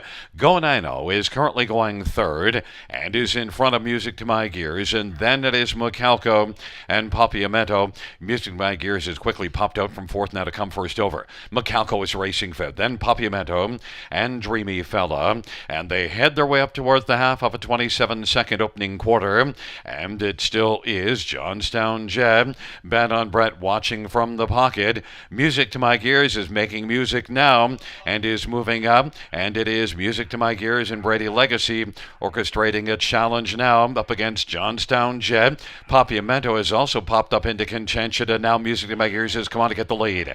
Music to My Gears, Johnstown Jeb. Then on the outside, Papiamento. Bet on Brett is blocked on the inside, but now is going to find a seam. Johnstown Jet tired and went out into the too wide path, and squeezing through on the inside is Bet on Brett. Three quarters, 125 and 4. And Music to My Gears and Papiamento trying to pop up a little closer. Music to My Gears now. Brady Legacy looks over and sees he's still got some work to do because Papiamento is closing, but digging in Music to My Gears. Music to My Gears and Papiamento. Music to My Gears quickly got back down to working. Papiamento, Bet on Brett, and Dreamy Fella 155 flat. Music to My Gears and Brady Legacy winning again this week, and Music to My Gears kind of got maybe a little bit so relaxed on the lead, and then Brady had to say, I think we got some more work to do, and no problem being up to the work. Right. It got to be where he may have been looking for some company to pull alongside. And the front two were definitely separated from the rest. I mean, this amateur event, they all finished together last week, but the front two, they were gonzo here. Music to My Gears on to Papiamento. For me, a pretty easy exactor, right? I think it's coming back at $15, and for me, they were the clear 1-2 in there. But Brady, another fine job going back to back at the river. This, as I mentioned, this is a horse that is really having fun in his old age, because a 13-year-old now that has 17 wins since the 1st of January last year. More than half of his career wins have come since turning 12. Amazing. Ken Middleton, he's done a heck of a job managing this horse in his later years in racing. I mean, he's into his second last year of racing, right? As the mandatory retirement age for the standardbreds comes up at age 15. So about a year and a half left for Music to My Gears if he can see it through to the end of his 14-year-old season. Yeah, I'm curious to find out what is my mandatory retirement age, because I might be coming towards the end. And, it's Kenny Middleton's fault that I got into this industry, because he's the one that opened the door. So blame Kenny. Wow. But Music to My Gears, Kenny did a nice job with this horse, and really impressed. And also just the way that, you get these veteran horses. Yeah, he might have kind of fallen asleep a little bit on the lead because he had nothing to do. But then when he had to get back to work, he was able to. And Papiamento's a veteran. Those were your top two, and you nailed it, Music to My Gears and Papiamento. Bet on Brett was able to get a trip staying up close, but just didn't have the ability to stay with it.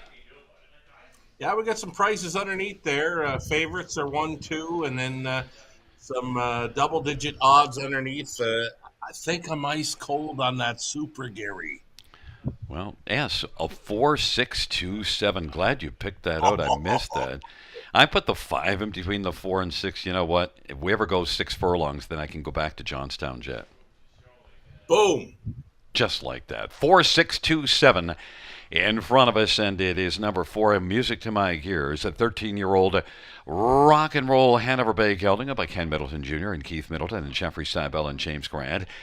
Ken Middleton Jr. is the trainer. Brady Legacy, back-to-back winning drives last week and this week with Music to My Gears. And Music to My Gears out trackside. We have the Aaron Lyons Summer Party Group partying here on a Friday night at the river from Aaron Lyons Club.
The 6th race. Number 4, Music to My Gears, 380, 280, 250. 6, Papiamento, 490, 330. And 2, Bet on Brett, 530. $2 exactor, $14.70. Dollar try, $39.80. Dollar super, $83.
The sixth race order of finish from the tops of 5371624. That's 5371624 on the bottom.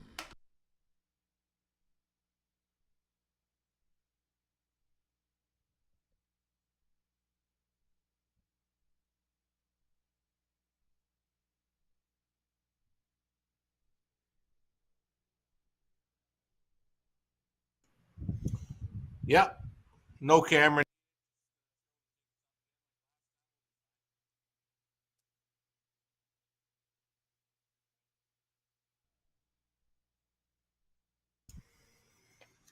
All right, folks. The late pick 5 has kicked off. Race favorite Music to My Gears was starting things up in race number 6. A favorite starts up the late pick 5.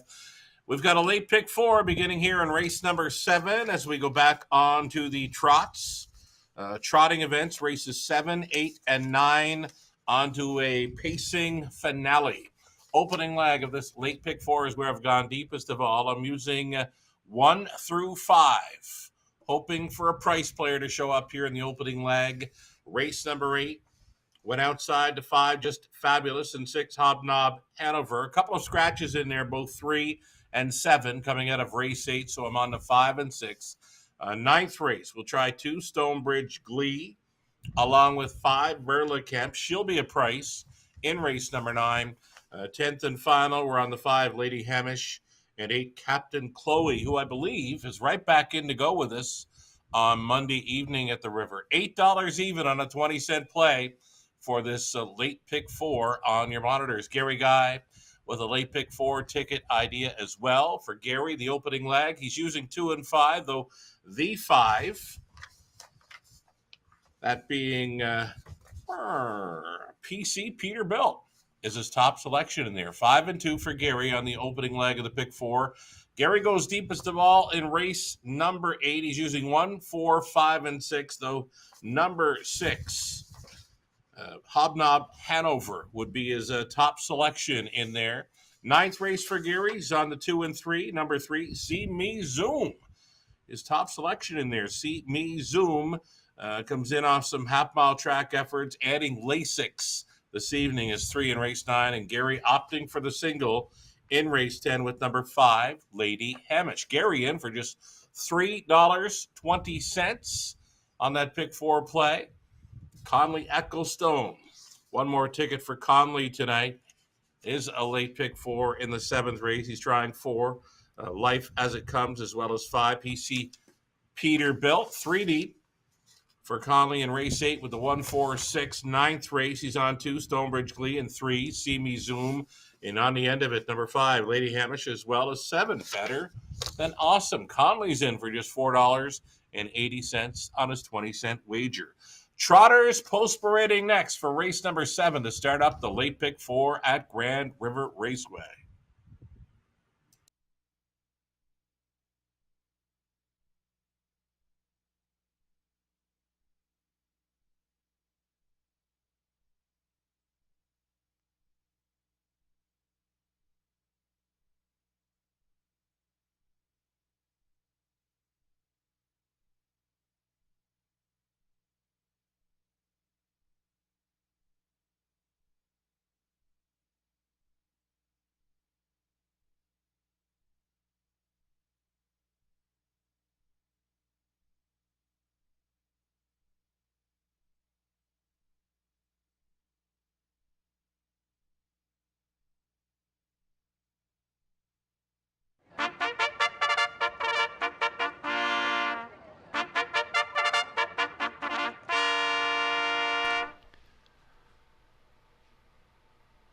Field for the 7th race on parade. 1, Living at Large, Lauren House drives and trains for Chantel Ruiz. Number 2 is Uncle Douglas. Mark Hetzel drives and trains for Rick Ryer and Paul Berberick.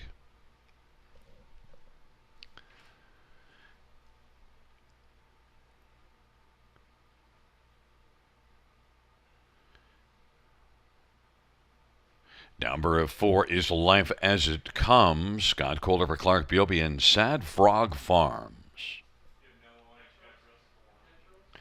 Number 5, PC Peterbilt. Sammy Fillier for Julie Walker and Peter Clements. Sixes showed Holiday, Ryan Holiday for Dave Holiday and Caroline Holiday and Dr. Paul Rutherford.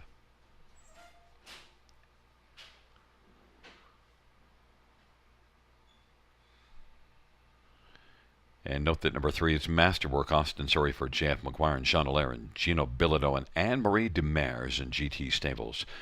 Field of 6 for race number 7. There is your Omega Alpha Pharmaceuticals post parade. And we get a look at this field, and we both like number 5, PC Peterbilt, and why not? This one was able to grab the lead past the quarter last time and then just kept on trucking.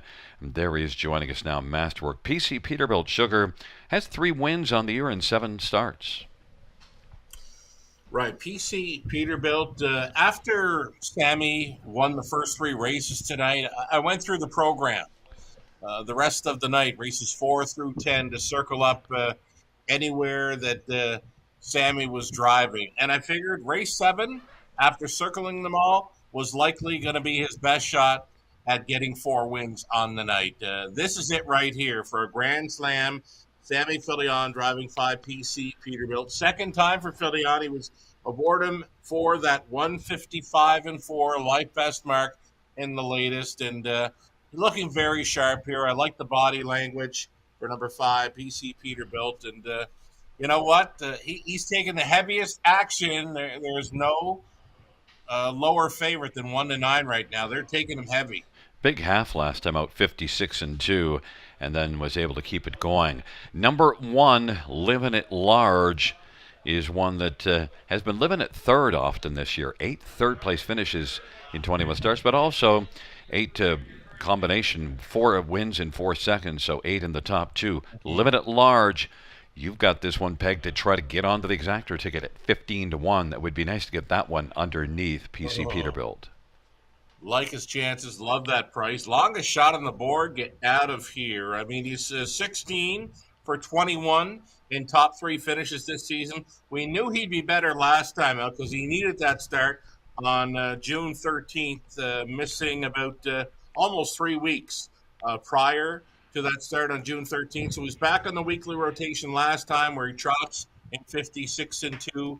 And again, with being back on the rotation, Gary, good times are going to continue to roll here. More than capable of trotting a 55 or 56 mile tonight.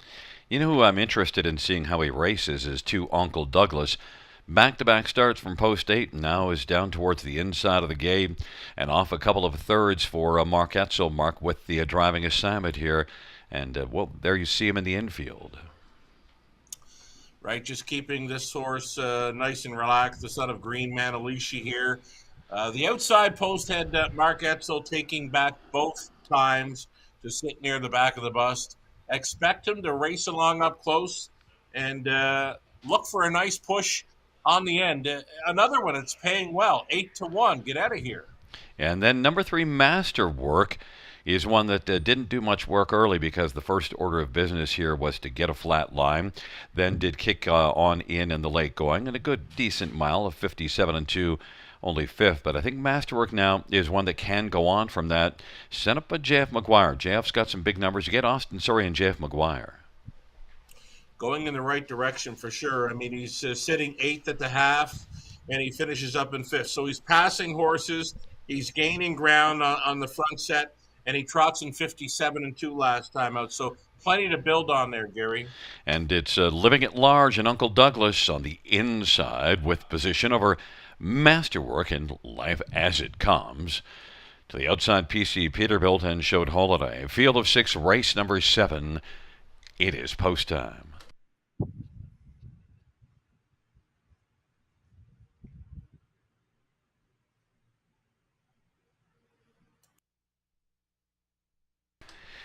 It's a field for the 7th race into the backstretch, gathering speed. And on down the backstretch, going to the opening quarter. Heading towards the start. Field for the 7th race. At the start of the rough, and Showed Holiday is going to Blasto, Living it Large and Life as It Comes, and Masterwork. PC Peterbilt was taken back, and Uncle Douglas from post 2 is trailing the field, and Uncle Douglas put in some steps but managed to stay on trotting. It is Living it Large, who's living on the lead right now at 10-1. Showed Holiday second, Masterwork third, and now PC Peterbilt is quickly moving up on the outside. And now Sammy has sent PC Peterbilt to the outside and is making a spirited move, the same as last start. Got away fourth and drove up to get the lead, and now is going to come from fourth to grab the lead here. PC Peterbilt and Sammy Fillion. Living it Large is second at the half, or well, heading up to the half, and then Showed Holiday, Masterwork, and then Life as It Comes, and Uncle Douglas. And they race their way on past the half with PC Peterbilt leading at halftime 56-2. Living it Large and Showed Holiday, Masterwork fourth, and Life as It Comes, and Uncle Douglas as they head on down the backstretch to three quarters, and PC Peterbilt is 1-5 on the board, and Sammy Fillion's freewheeling right now. But now Masterwork is coming on the outside, and maybe PC Peterbilt is going to have to work because Masterwork is on the outside and coming on and looking to pull the upset at 8-1. PC Peterbilt, Masterwork, Living it Large and Showed Holiday, and Life has come three quarters, 125-1. PC Peterbilt has to get to work now. Masterwork and Austin, they're just about on even terms. Masterwork and PC Peterbilt. Masterwork on the outside, PC Peterbilt on the inside. Masterwork has got the late advantage, and Masterwork comes right on by. PC Peterbilt could not hold off Masterwork. And finishing third, Living it Large, and then grabbing fourth is Uncle Douglas, 155-3. Well, PC Peterbilt had the lead as they headed toward three quarters, but then when you saw Masterwork coming, Masterwork was able to work by fairly easily. Quite easily, yes, indeed. And wow, shaves numerous seconds off his all-time best. I mean, he's 155-3 winner here tonight, and this is a big upset in the multi-leg wagers. PC Peterbilt would have been singled by many. Heavy favorite taken down there. So a Masterwork at 8-1, throwing a wrench into the late multi legs on tonight's card. Austin Sorry, home and cooled there at a price. And Austin's been Sammy's problem tonight. Sammy had the first three wins, and Austin ended that streak. And then Sammy looking to get another one here, and Austin said, "No, I'm going to be a problem for you again because I got more horse." Yeah, it wasn't going to happen for Sammy tonight. I don't think he can get to that fourth win now tonight. I thought this was his best shot in the late going to hit the winner's circle one more time, but he is listed in the finale, but I'm not a big fan of his chances in there. But Austin Sorry still continuing to do good things. I mean, he's the leading driver in all of Canada for wins thus far in 2025. The good times continue to roll. And they got that flat line last time out, closing 57-2. Well, now it's 55-3 for Masterwork, a new career best, and 4-year-old muscle mass bay gelding, owned by Jean Dallaire and Gino Bilodeau and Anne-Marie Demers and GT Stables. Jean-Francois McGuire, the trainer, driving double for Austin Sorry. It is the third win on the season for Masterwork and seventh lifetime, 155-3.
The seventh race payout, 3 Masterwork, $18, 463.20. 5 PC Peterbilt, 230, 210. 1 Limit Large, 250. $2 Exactor, 34.40. Dollar Try, 45.55. And the Dollar Super, 101.45.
Seventh race over a finish from the top.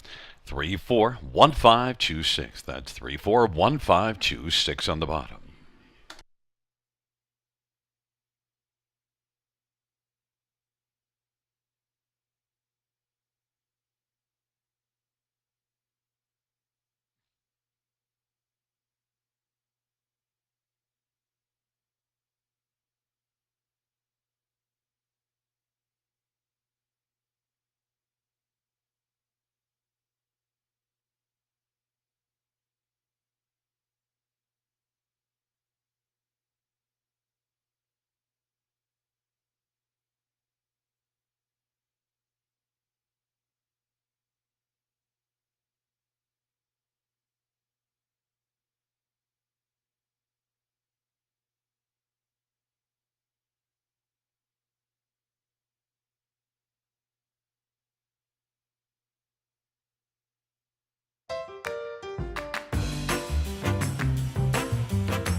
Field 4, race number 8 is on parade. One massive victory, Garrett Rooney for Blake McIntosh and Hutt Racing. Number 2 is Kid Ego, Brian Holiday for David Holiday and Listable Livestock Limited. Number 3 is scratched.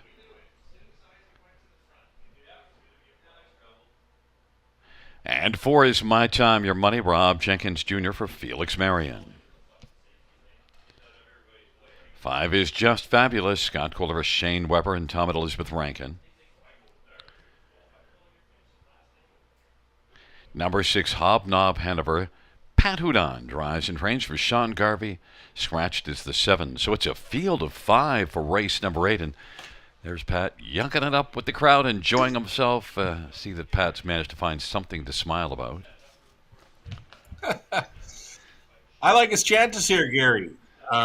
Maiden Trotters here, reduced to a field of 5 now. Hobnob Hanover was on the lead most of the way in the latest, just missing to be second best.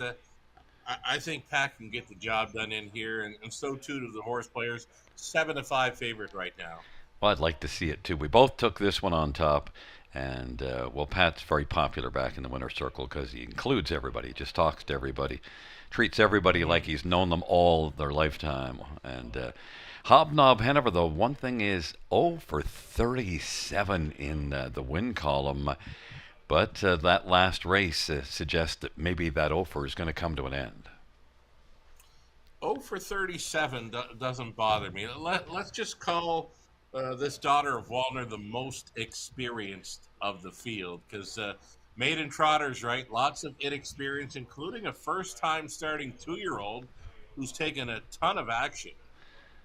Yeah, absolutely. You know, the one that you used for second, Just Fabulous, was... well, you see the progression, 4th, then 3rd. So maybe the logical progression here on Just Fabulous and Scotty Coulter is to finish second. Certainly is pointed in the right direction. Yeah, finish second tonight, and then we'll pick her to win next time, right? That's the logical way to do it. 4, 3, 2, 1, blast off. Yes, and My Time, Your Money, your third choice, Rob Jenkins Jr., and... well, My Time, Your Money. This is another one that's sitting on the 0 for, but you do see back in late April and early May, My Time, Your Money had a couple of races back-to-back that were really good. Second, the winner was long gone in that one, and then a third, beaten just a length and a half to Barbie Station. My Time, Your Money is one that maybe can round out the top 3 here. My Time, Your Money. You do see 7 runner-up finishes and 5 thirds, so at least has been able to get into the money. A reasonable clip. Yeah, I think honest enough trotter, Gary, and like you said, 3 seconds, 4 thirds from 17 outings this season, $17,000 earned. So more than capable of hitting the board one more time, second or third. My Time, Your Money. And also made a break 2 starts ago in last race, got that flat line. Kind of took back early and got away 8th, so might be up a little closer to the pace.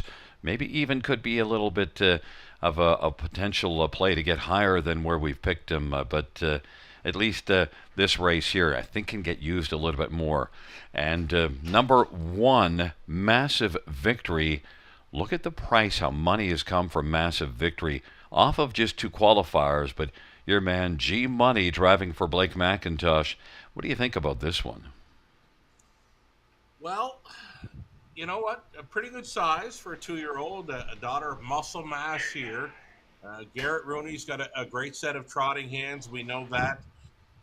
I rarely take a 2-year-old over older horses. I mean, this is the lone 2-year-old in the field in against 3-year-olds.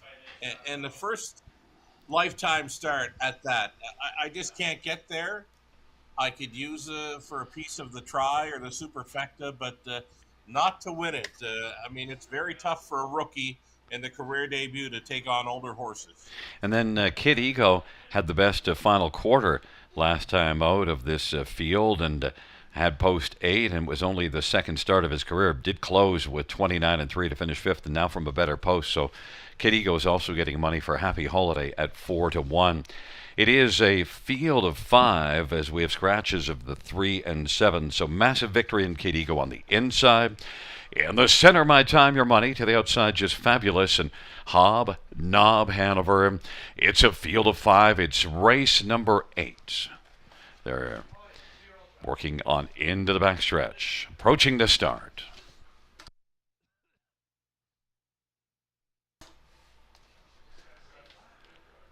And the field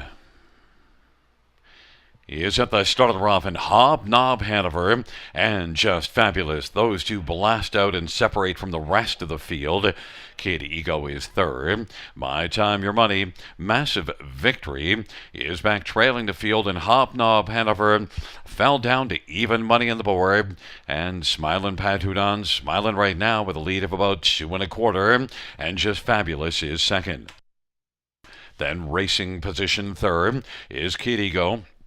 My Time, Your Money is fourth, and Massive Victory is fifth. Opening quarter, 28 seconds, and it is Hobnob Hanover who's just hopping along on a lead of about 2.5 lengths over Just Fabulous. Racing third, Kid Ego. My Time, Your Money, Massive Victory. Field is spread out a little bit as Hobnob Hanover put up a strong opening panel, and racing on into the backstretch as they race their way on past the half, and Hobnob Hanover holds a commanding lead of about 3.25, half of 58.2, got a 30.2 second panel breather. Hobnob Hanover, Just Fabulous. Then racing position third is Kid Ego. My Time, Your Money has a lot of work to do, and even more work for Massive Victory, who's trailing. But Hobnob Hanover, and Houdon. 3 H's rolling on past the 3/4. Hobnob Hanover 128 has a lead of about 3.25. Just Fabulous second. Kid Ego third. My Time, Your Money, and Massive Victory as the field works their way towards the top of the stretch. And Hobnob Hanover has just been cruising along all alone during this mile. Hobnob Hanover, no need to worry if you back this one because it's all over. Wins it under wraps by 5 or 6 lengths. Just Fabulous. My Time, Your Money. Kid Ego 159 flat. Hobnob Hanover came into the night with an offer. There is no offer anymore. Sugar victorious. Happy Houdon. Oh, experience, right? Experience comes to the top of the table here. Gate to wire. Just missed last time out. Gate to wire. No missing tonight. 159 flat maiden mark. So 0 for 37 coming in, going home with the win. Nice to see for Pat Houdon. And then it was Just Fabulous who, Scotty was, he got away second, but he said, I'm not going to be like chasing after Pat. I'll just make sure I at least don't give up any positions. Well, we'll look for Just Fabulous next time. If it looks like the right spot, then we got to pick him on top, right? Because it's been the 4-3-2. Now we just need that one. You see the big grin even before he gets to the finish. Pat will be smiling up a storm. He's going to wear out his smile muscles after this performance for Hobnob Hanover. You could see it coming, and well, there he is. Now he's trying to get things all gathered up and jump back on the bike and get on over here so he can glad hand with all of the people at the fence. He's a heck of a multitasker, Gary.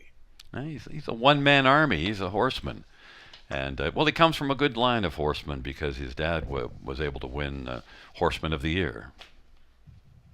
You betcha. I first knew of the Houdon back in probably the 90s. There was a nice horse, Joe Houdon, raced at Woodbine, Banting, a nice free-for-aller. Yeah, just solid. Just a good, solid horse family, and Patrick does a lot of horsemanship, and I nicknamed him Hurricane Houdon, and he has his hockey team, the Houdon Hurricanes, so it's been fun with Pat over the years. He's always got a smile for everybody, and there you see. So coming back in front of us is Hobnob Hanover, 3-year-old Walner Bay filly owned by Sean Garvey, trained by Patrick Houdon, who is also the driver. First win for Hobnob Hanover, 157-3.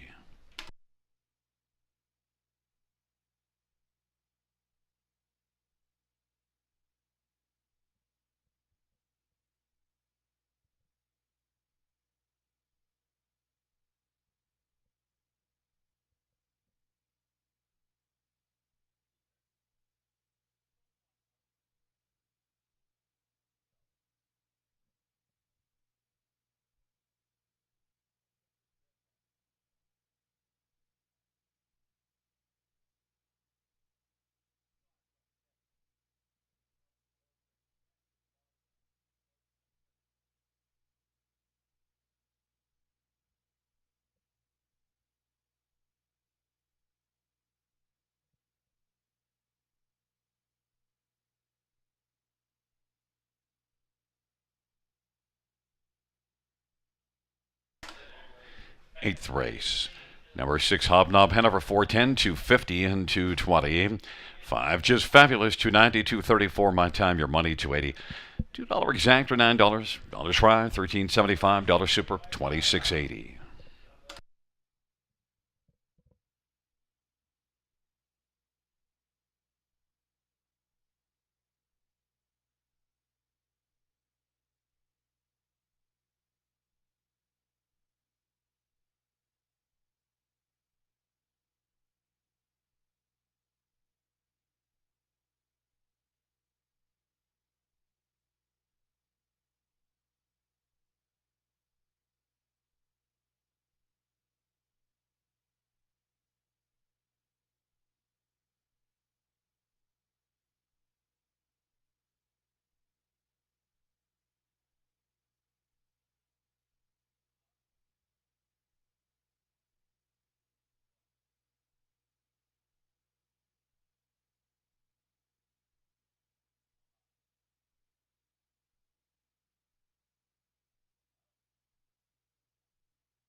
Eighth race order finished from the top. 5-4 scratch, 3-2-1 scratch. That's 5-4 scratch, 3-2-1 scratch.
Field for the ninth race.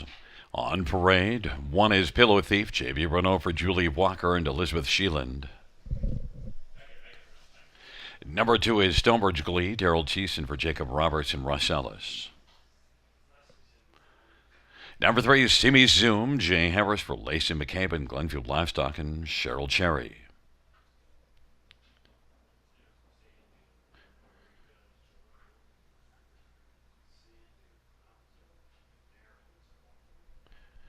Number 5 is Verlicamp, Paul McKenzie for John Yake and Jordan McRail and Deborah McRail.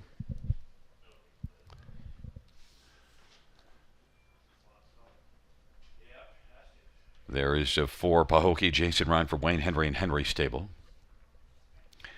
And note that number 6 is Sand Dune, Bruce Richardson for John Holding and Morley Bosworth, field of 6 for race number 9. And let's get a look at this field. And, we have a different choice as our top one.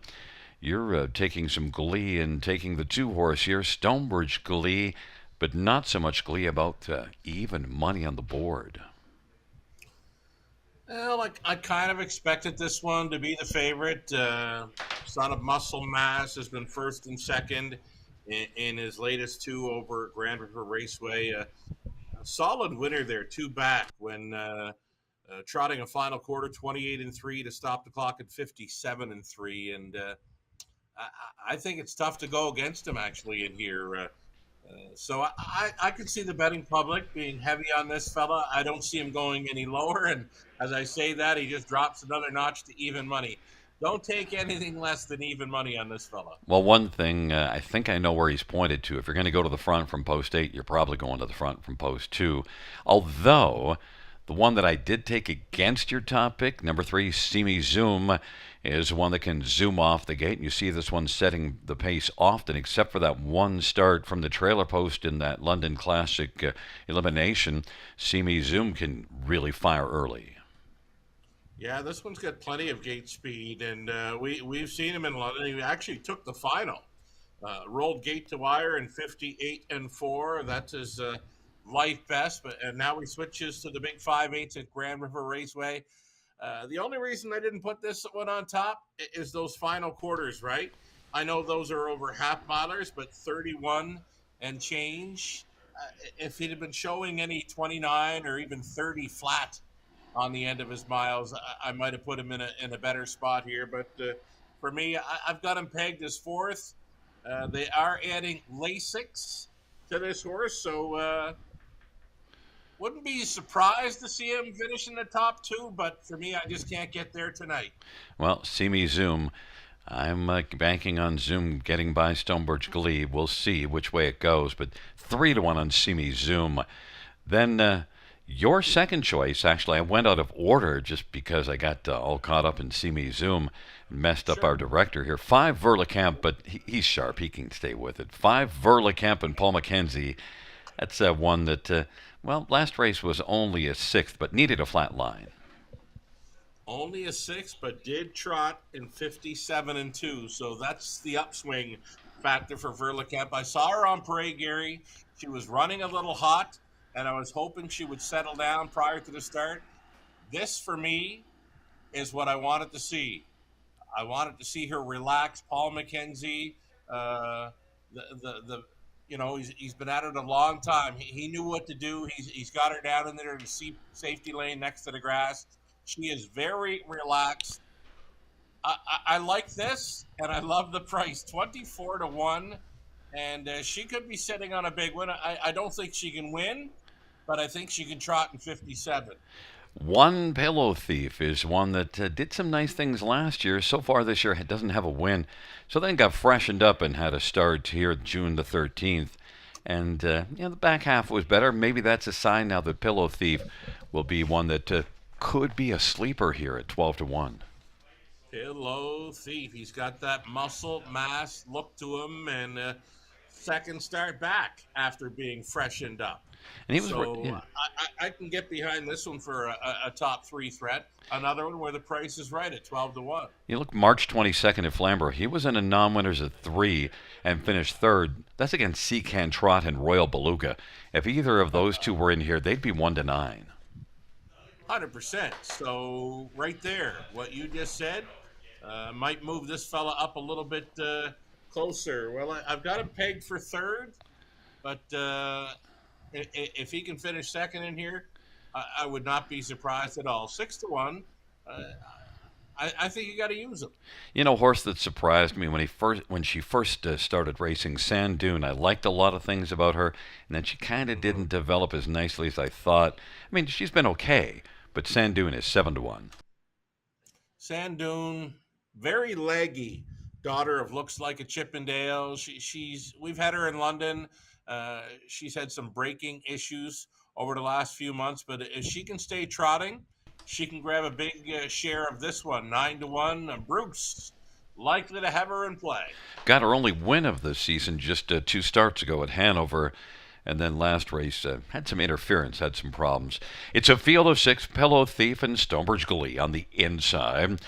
And Simi Zoom, Pokey in the center, Verlicamp and Sandoon to the outside. And if Sugar's top pick, Stonebridge Glee dropped down to 2-5, and I'm on Simi Zoom, who's at a better price, 3-1. It is a field of 6 for race number 9. They're nearing the start. And the field is at the start and they're off, and it's Verlicamp who's going to drive out quickest of all. Verlicamp, See Me Zoom, and on the inside, Stonebridge Glee, but See Me Zoom is going to continue to zoom, and now has lead in Verlicamp at 30-1 is second. Stonebridge Glee is racing third, then Pahokee and Pillow Thief and Sand Dune, but See Me Zoom was able to zoom out, get that early lead, and now, as they race past the quarters in front by about 2.5 in 27-2, we'll have a chance to pick up a second panel breather as Verlicamp is on the inside, and they're all in a line in behind Simi Zoom. Stonebridge Glee is racing third and is currently about 4 lengths from the front. Then it is Pahokee and Pillow Thief and Sand Dune. And they race their way on up towards the half. Simi Zoom and Jay Harris is leading long shot Verlicamp, racing second at 30-1. Stonebridge Glee, the 2-5 favorite, now is going to pop to the outside and to come first over. Stonebridge Glee now is trying to move up and hit a stronger note. 57-1 is the halftime, but it's Simi Zoom who is still zooming right now. Stonebridge Glee is racing second and working harder. Verlicamp now third. Then Pahokee and Pillow Thief and Sand Dune. But Simi Zoom at 3-1 has a lot of zoom still. On by 3/4, leads by about 4.5 lengths. Stonebridge Glee is second as Daryl's trying to get some more out of Stonebridge Glee and close the gap, but Simi Zoom continues to zoom on. 3/4, 125 and 2 at 28 and 1/3 panel as Simi Zoom shows no signs of letting up just yet. And then Stonebridge Glee goes off stride. Simi Zoom is zooming on down the stretch drive now, just pouring it on just for the fun of it. Simi Zoom with a statement mile, and then Stonebridge Glee recovers from a break to finish second. Pillow Thief third, Sand Dune fourth, Simi Zoom. How about 150? 4-4 for Simi Zoom. How about that? Nice pick, Gary. That trotter, one for fun. Never better. 54-4. Should note that the inquiry will go up pertaining to numbers 2, Stonebridge Glee, who made that break in stride. Did recover, but I don't think it would have mattered. I think just 54-4. I don't think Stonebridge Glee was going to be catching that. Was never going to matter. This is the best I've ever seen the son of alarm detector. The first time Lasix angle, right? And that was after missing probably 3 weeks of racing action as well. So I'll really look forward to seeing this fellow next time out. Came home in 31-3 last time out and kind of gave it up, but the Lasix kicked in and Simi Zoom. I mean, that's a monster effort. Lacey McCabe, I've seen Lacey send out some pretty nice horses in the past, and Jay Harris, he's pretty good at sending one and then keeping them trucking. Right. Well-meant winner here. This horse was on go right from the start, even when Stonebridge Glee tried to make something happen. This horse just kept getting stronger. The way the mile was going, 57-1 opening half, and up to 3/4. 125 and 2. So trotting strong, 28 and 1 through the third. Uh, Great rating there. Jay Harris on board. He knew what he was sitting behind tonight. He made sure that there was no one coming by putting in that 28 and 1/3 panel. Back in front of us, number 3, Simi Zoom, is a 3-year-old alarm detector bay gelding owned by Glenview Livestock and Cheryl Cherry. Lacey McCabe, the trainer. Jay Harris, the winning driver. Third win on the year for Simi Zoom, and the fourth lifetime zooming to victory. 154 and 4, a new career mark.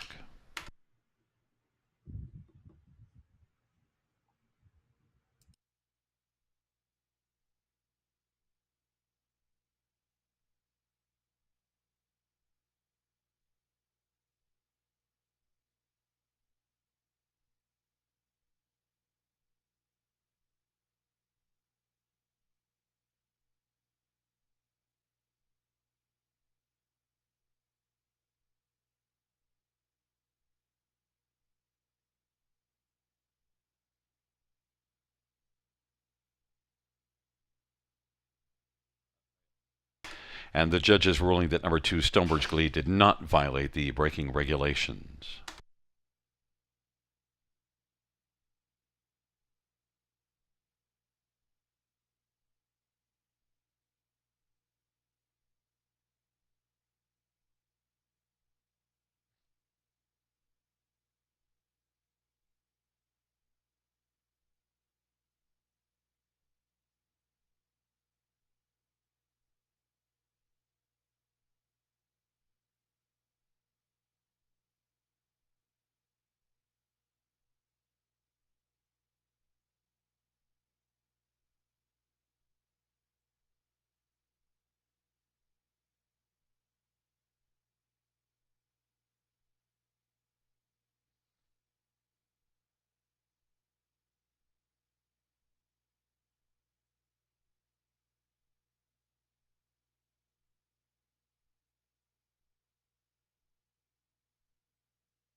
Ninth race payouts: 3, CB Zoom, 820, 310, 230. 2, Stonebridge Glee, 220, 210. 1, Pillow Thief, 290. $2 Exactor, 1280. Dollar Try, 1590. Dollar Super, 4860.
Ninth race order finished from the top. 3-2-1-6-5-4. That's 3-2-1-6-5-4 on the bottom.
Field 4 race number 10 is on parade, and number 1 is MVP Kamala Garrett Rooney for Ernest Hardy. Number 2 is Century Kiss Me, Damien McClellan for Ben Wallace and Wallace Stand Up Reds and Terry Krawick. And number 3 is McWicked Move, Jason Ryan for Brent Dunbar and Dorothy Dunbar. Number 4 is Bunny Rabbit Hustle, Daryl Thiessen for Ty Rubillard and James Barry. And number 5, Lady Hamish, Austin Surrey for Stephen Doyle and Christine Doyle. Number 6 is Panthermonium, Jeffrey Hunt for Matthew Panics and Metaross Stables. And number 7 is Better Than Awesome, Semiphilia for Cassidy Schneider and Dr. Steve Taylor. Number 8 is Captain Chloe, Jay Harris for Caitlin Graham. And 9 is All-Star Willow, Paul McKenzie for Matt Dupuis and Antonio Smith. Field of 9, race 10. We're going to be getting to this race pretty quickly as there is a very threatening storm on the horizon. And so we're already less than 2 minutes. So, Sugar, quick thoughts on Lady Hamish and the rest. Quick thoughts. Lady Hamish, go to the top. He wins in 55 and a bit. Hey, kudos to the track crew. They've got that track lightning fast tonight, Gary. Oh, we've seen some very quick miles, and Lady Hamish is probably going to get in under the wire in terms of the rain coming. And, well, probably have a big chance to put up another career mark, Lady Hamish. How about number 8, Captain Chloe, outside post? Made a break last race. Rare break, Gary, last time out. If Jay wants to try leaving with her, try finding a spot up close. She might pull off a big win. Third time Lasix angle, though she is double and to go on Monday evening with a better post. Yeah, so that is something to consider. Captain Chloe back Monday night. But number 6, Panthermonium, is one that, well, makes just a second start of the year. Have to shave seconds off if she's going to be able to compete with number 5, Lady Hamish, but we'll give her a shot at 45 to 1. Big. And fill me in on All-Star Willow and McWicked Move. 9 horse trailing spot. Stay, please, and get a piece of it. And then number 3, McWicked Move. Best of the rest. That's the way I see it, Gary. Well, we'll talk to you right after the race is over. We're already moving in behind the gate as they're quickly moving, as there's quite a storm a-coming. But first, we're going to have the horses move in behind the gate and see if they can storm the way on around the track to victory. And it is MVP Kamala, Century Kiss Me, McWicked Move on the inside. In the center, Lady Hamish. And to the outside, Panthermonium, Better Than Awesome, and Captain Chloe in the second-year All-Star Willow. Field of 9, the 10th dash.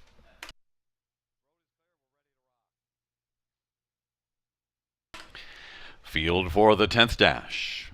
Into the backstretch.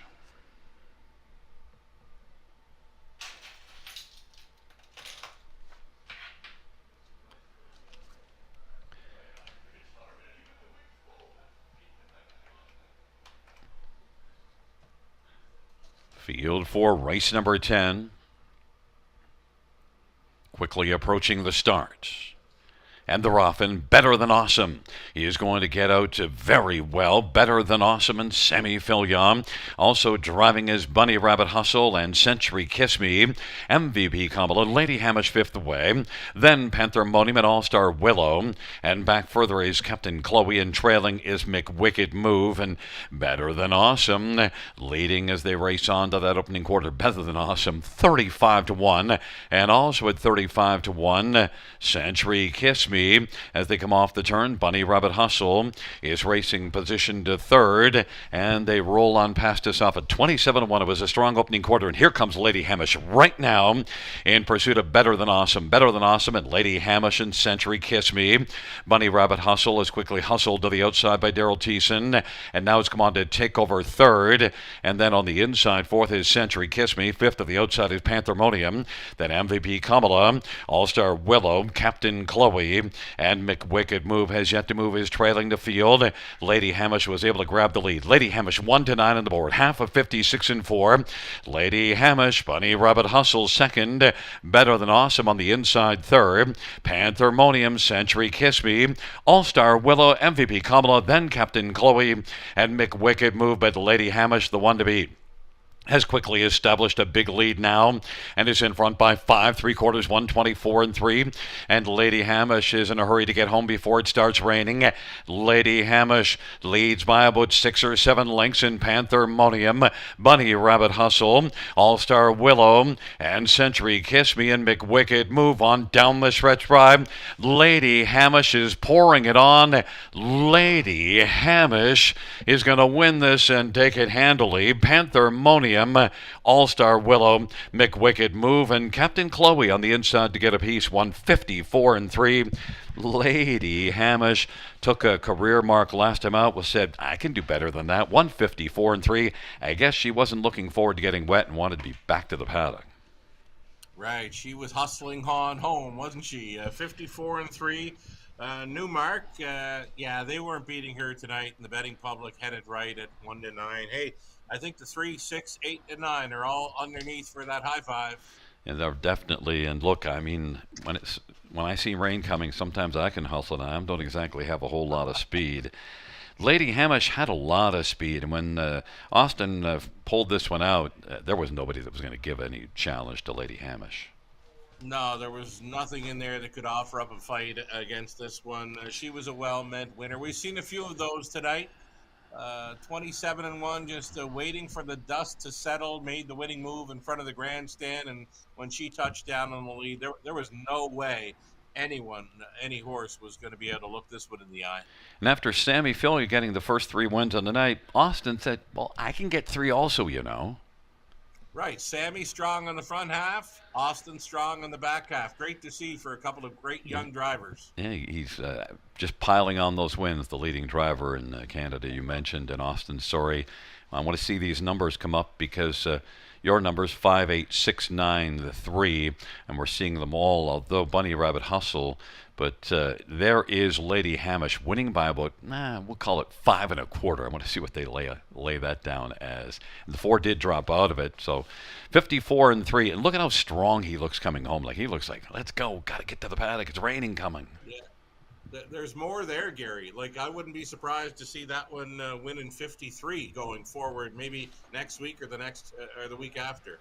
Yeah, it is your top 56938. But you called it 58693, so what do you know? And look at there. There is the rain, so that's why he was in a hurry to get back. It is coming down. Listen, we will talk to you Monday. Stay dry, buddy. Monday sounds like a fun day. Be safe. And Lady Hamish, the winner, 4-year-old Big Jim Bay mare owned by Christine Doyle. Stephen Doyle, the trainer. Austin Sorry, 3 on the night. 3rd win on the season. 5th lifetime, Lady Hamish.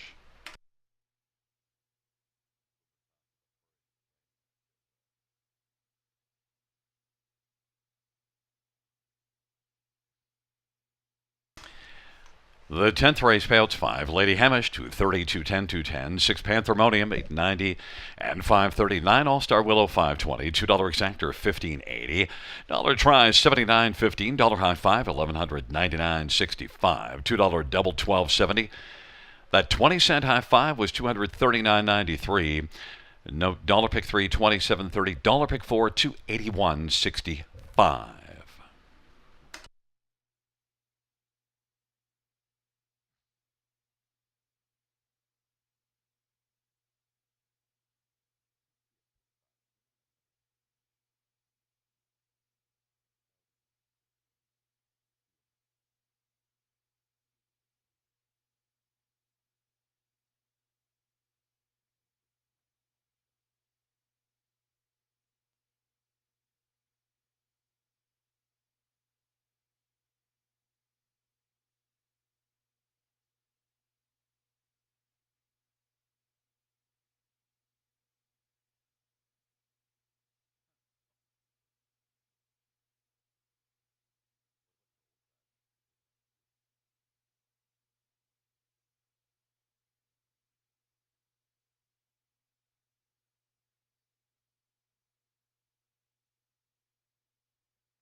And the 10th race order finished from the tops at 974-612-853. That's 974-612-853.